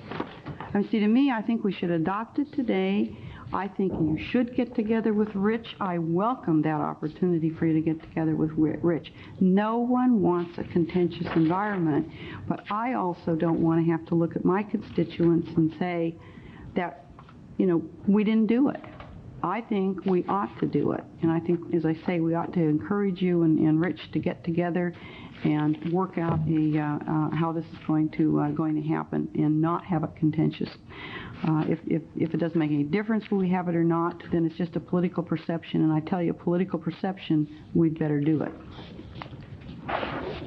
Any other questions? Kim, I have a question. Yes, sir. What's the problem with it? Does it preclude you from discussing what you were talking about? Preclude you from discussing with our staff or even the commission members, even if we did pass this resolution? It might, because I would have to say it in this way. We are going, there's always ways of aggressively going after regulatory situations. We are bound. We don't have to go above and beyond what the FCC has asked us to do. We just have to do what they've told us to do. Yes. And we're going to do that. So maybe it would not be in our better interest to go out and discuss deregulated items with the executive director. But my real concern here is in about 21 days, I'm going to implement their rates. And I lose rights. As a company, I lose rights if I don't implement, possibly lose rights, I should say, if I do not implement every one of my rates, both higher, lower, sideways, whatever, and do all of the changes, including things such as scrambling and so on and so forth. And I want to know what the picture is from the Cable Commissioner's point of view, or before I start talking about what I'm going to have to do with the deregulated side of this action. That's my question. Can't you still talk about these things with our staff? I can talk with him about with the executive director about the regulatory side of this issue, yeah. And I intend to do that. Yeah. And we are having some dialogue. It's not extensive, but what I would like to do is to get into some very difficult discussions with the executive director, which we have done before in customer service regulations and things of this nature. I have found Rich very reasonable to work with recently as with the customer service regs. I believe that I would like Rich to be able to come to you because it's easier for Rich individually to come to you than it is for me to try and convey all these messages to you. This is a very, very complex issue. It is not something as simple as discussing rate rollback. It is nothing like that. And a week ago or so, we were talking $9 million, and today we're talking more like 3 and 4.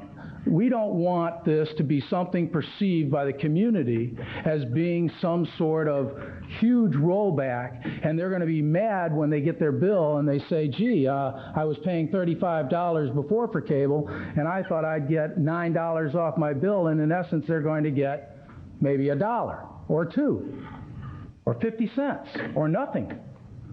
And I want to be able to sit down with the executive director, talk to him about these issues, because I have to make up those losses in some other environment, and I'm going to have to do that in the deregulated side. And I want to talk those things through before they become a problem. And I would like to do that before the 21st. And then I would like to sit down and talk with you, or have Rich talk with you, about what our intentions are before the 21st, and then roll out the program on the 21st. I have time constraints that I'm trying to live with. I have to notify people. I don't want to quickly notify them because it'll become more confusing. I want to make sure that on things that may be going up in price, that I have an opportunity to live within my 30-day notification, because the rates might go up, and I want to notify them 30 days in advance so that we have complete notification time. While on the other hand, I have 2 weeks to implement rate reduction. This item came up on May 24th, Kim, and have you talked with Espasto and Mr. Blair? I have not. I never talk with Mr. Blair except for in other environments. But Mr. Espasto is talking with Brian Gruber and Shirley Tully Fong. I believe they spoke as early as this morning on this issue. I am informed of their discussions, and I think that they are open and moving fruitfully forward. But I would like more time. Have you now, after your discussion with the two members of Sacramento Cable, had any different position on this, Rick? No, sir. Understand that Congress, after lengthy deliberations, set the parameters for the FCC to implement with regulations. The bulk of the negotiating is done. It's been set.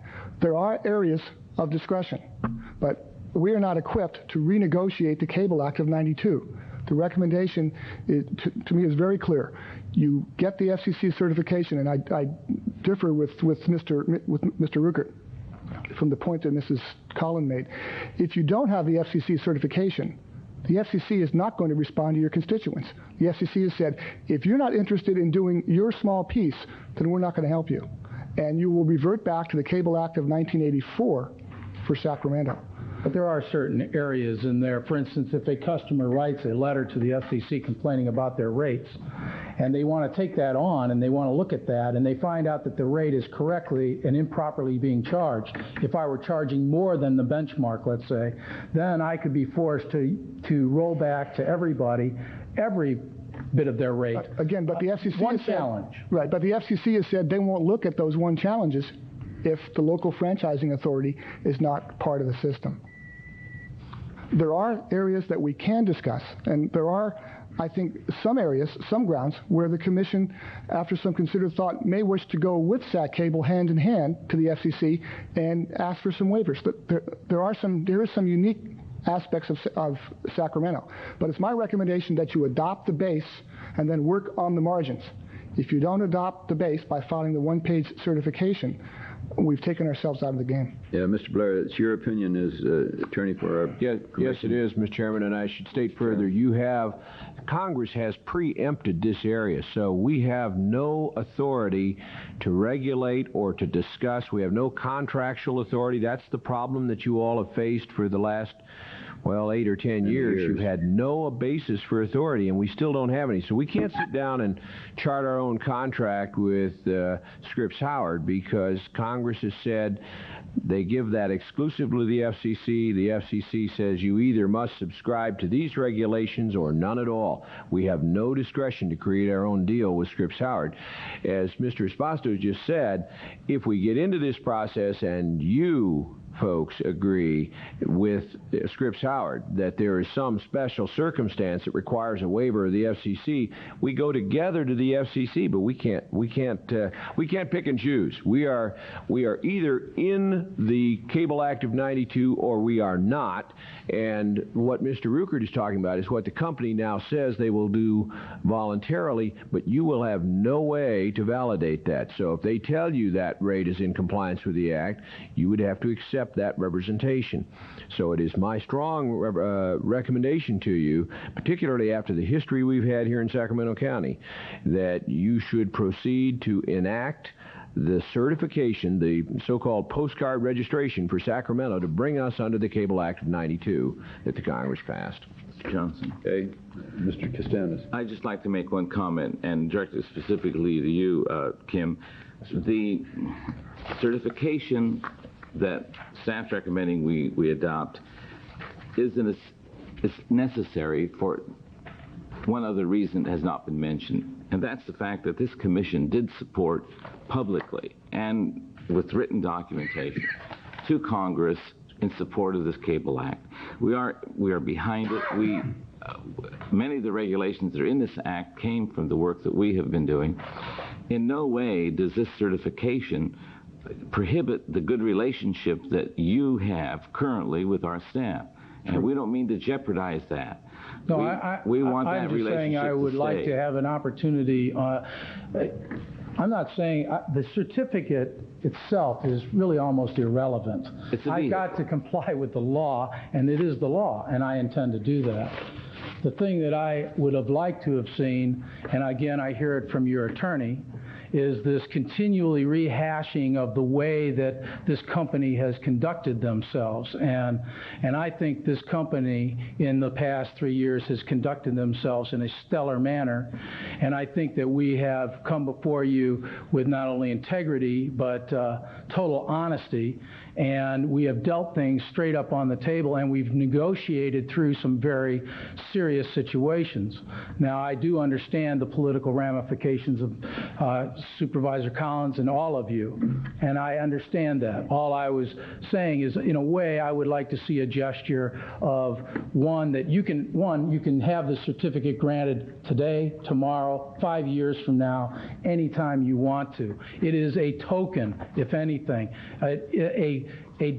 a token of saying to me that we are willing to work together. And you are absolutely right, Mr. Blair, that there is nothing that is going to be done to change anything that we say or do from what the FCC has already imposed.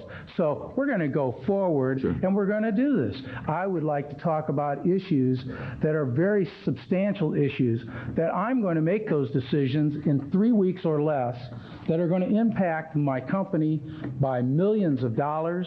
It's going to impact my customers by millions of dollars, and I want to be able to sit down in an environment where it is demonstrated to our company that you want to work with us, and I'm saying I want to work with you.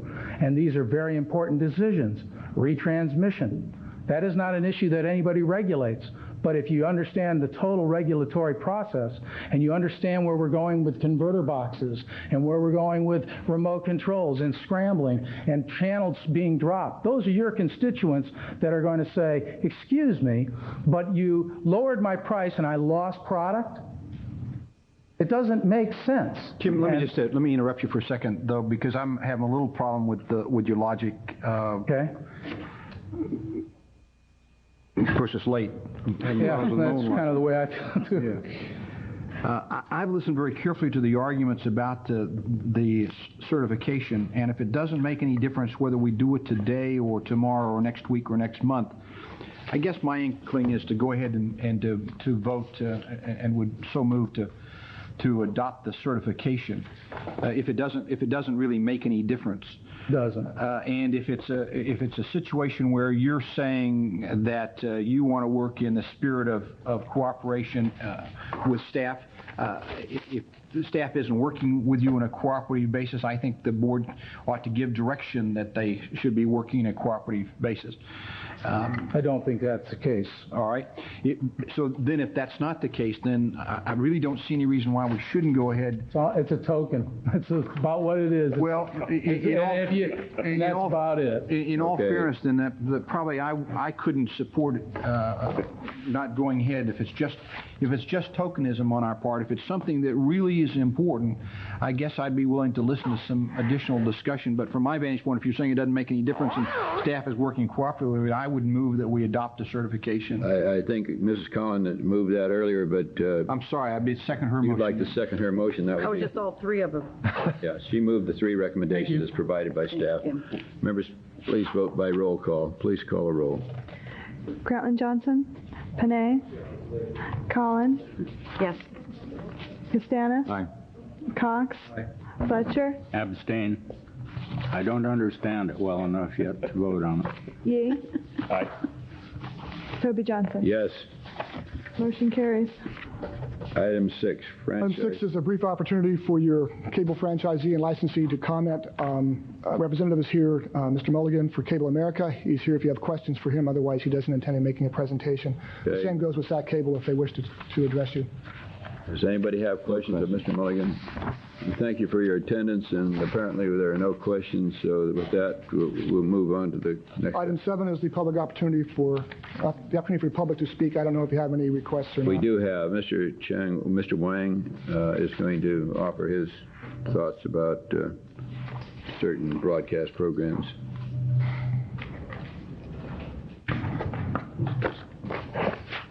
This, Mr. Wang, is strictly an information item. We're not able to act on it, but we're glad to receive your input. Thank you very much. Thank you, Mr. Chairman and Commission members. I would like to call your attention on this latest development regarding Sacramento Cable's decision to drop Channel 26. Sir, may I interrupt? Who are you other than name? My name is Chan Wen. I represent the Coalition for Quality Multicultural TV. Mr. Andy Noguchi is the person who is responsible for the coalition, but he has to leave early, so I'm representing him. Incidentally, they've been sitting here through the afternoon waiting to speak. Thank you. Let's give them 3 minutes then. Thank you very much. The first thing I would like to share with you is on the first page of your materials I just passed on. This is the advertisement on Sacramento Bee, dated May 28th, which is the announcements that so far we have received from Sacramento Cable regarding its decision to drop KTSF. And to the members of the coalition, to us, this is not the appropriate way to notify the customers of Sacramento Cable. I believe that as part of the Cable Act, there is a notification requirements, and we don't believe this is the appropriate way to notify the customers, especially when many of the customers of KTSF programming cannot speak English. And there has been no formal announcement from the news media. The only thing that we got so far from Sacramento Cable is this particular advertisement. I checked with the Cable Commission, and as far as I know, the Cable Commission also has not been informed formally as well. The second thing I want to point out is on the second page, which basically is an article from Sacramento Bee as well, regarding the percentage of residents in America who cannot speak English or who speak languages other than English at home. And in Sacramento City, they are 24% based on 1990 census data. 24% of the residents in the city are non-English speaking. Among them, 10% speak Spanish, 10% Asian, and 4% European. And within the county, and 16% non-English speaking are residing in the county. And so there are a tremendous amount of customers who have been relying on KTSF programming for the last several years.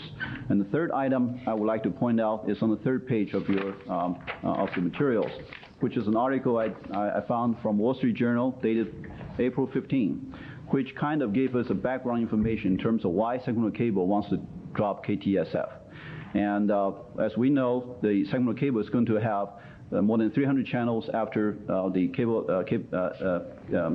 fiber optic cable installed. And I hope I'm wrong, but I believe that Sacramento Cable wants to offer those pay-per-view premium channels after those cable becomes available. So they will offer single language programs, so they can charge additional money to the customers. Mr. Rooker just talked about the Cable Act. As well, earlier, he also made a comment when he talked about the access channel.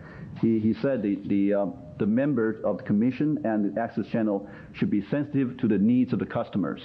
And we have a lot of customers who rely on the KTS programming. I hope Mr. Rooker can rethink his decision on behalf of the community, on behalf of the many, many residents that will need this particular channel. And so I hope that Sacramento Cable Commission members, as well as the staff, will be able to look into this matter. We really appreciate your support. Thank you very much. Thank you. Any questions of Mr. Wang by members of the staff? I have one other item, Chairman Johnson. Thank you, Mr. Wang. And it just take 1 second. I'd like to request that this commission provide Valley High School with a resolution commending the fact that they have been chosen as a National High School Theater Competition Award. They're one of 3 high schools in the country. There were 400 applicants, and the Bravo television network has given them a $2,500 grant for their original play dealing with a very sensitive issue of AIDS. This was previewed last night at a special performance, and it is truly a moving production. And to have a local high school to be singled out by an arts and entertainment and cultural program like Bravo, I think is worthy of a resolution from this commission. So with your permission, I'd like to ask that one be prepared for our next meeting. You have our permission, I'm sure, that we'll be glad to provide. Rich? Right. July 23rd? No. The next meeting is July 23rd. Is that too long a period, Terry? No, that's fine. That's fine. Kim, you wanted to say something else? You don't mind. Yeah, sure. Come forward, please. I don't want to make a big deal out of this, but Yeah. Token? it's one issue to the other. KTSF, I think that justifies a response. First of all, the issue here is nothing that was discussed was the actual result of the results that took place of dropping KTSF was purely because of the new regulations. And the new regulations specifically state that a TV station may not be carried partially in a market, period. And it is in a shared environment that we negotiated with KTSF back about 7-8 months ago, that we would carry them about 20 hours a week to carry the Asian news out of the Bay Area, which is outstanding. The problem is the laws changed, then regulations changed, and now I am forced to add a channel. So I went back about a month ago, or a little bit more, and I offered KTSF full coverage. But I also said, you will have to pay all the copyright fees associated with KTSF, which I am entitled to do. They refused me. And when they refused to pay $147,000 a year in copyright fees, I turned them down and said, you are off the air.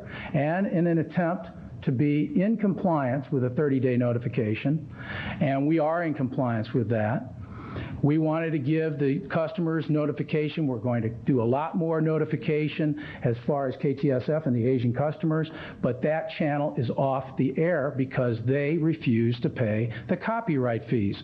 Now, I am losing revenue from the revenue side of my business. I have retransmission consent that is attacking the expense side of my business, and I have this issue that has to do with copyright, which I'm entitled to receive. Now, I asked for that payment. They turned me down. I said, does that mean that you do not want carriage? They said, no, we want carriage, but we want it free like we've always had it for the last 8 years. Well, they can't have it for free. And KT and KFCB, channel 42 out of Concord, has agreed to pay their copyright fees, and we are going to continue to carry them as a local distance signal. Let me ask a question. KTSF is a commercial channel, isn't it? It is a commercial channel. It actually has religious fundraising on it. It has other types of infomercials on it, and then it does have about a 12-hour block of Asian programming, Italian programming, and so on and so forth. Do they run commercials during those programs? Yes, they do. It's fully commercial. And to assume that KTSF is not receiving a substantial amount of money by stretching their market from the Bay Area all the way into the Sacramento market, and that they're not selling that in their advertising, is ludicrous to believe. So it has nothing to do with their programming. Their programming is very fine. The problem is that they won't pay the bill, and I am not going to carry them, and it's actually too late to negotiate. I've been trying to negotiate with these people for months. They have not fulfilled their agreements to the company. They agreed to indemnify us and to have the copyright removed for the carriage of their service since August of last year. They have not done that. I paid the fee last year, and I've asked them to pay the fee all the way back to August when they agreed to, and they haven't done that. I've had it up to here with you. It's not the programming. I'm not going to have you speak again, Mr. Wang. I think this was strictly an informative item as far as this board is concerned. If you want to talk further, Mr. Rooker, I suggest that you make arrangements and an appointment or talk to him now as he's free here. I think if you want to talk with Mr. Espasto, he can make arrangements if needed. No, Mr. Espasto's not in the middle of this, but Mr. Ruckert and the other station are simply really they're having a tremendous business dispute that involves money, and I don't think anybody's disputing the You're going to have to get it resolved, Mr. Rucker, and if you think there's some way in which we can be a benefit, then you'd have to talk to Mr. Espasto, and he'll put you on next month's agenda. But otherwise, this is just going to continue a dialogue that isn't going to get anything accomplished of meaning for you or for Mr. Rucker, either one. So thank you very much for bringing it to our attention. Thank you, Mr. Rucker, for your explanation of what the conditions are that you had to deal with. And with that, unless there's some further business, we're going to adjourn. Any other business? Meeting is adjourned.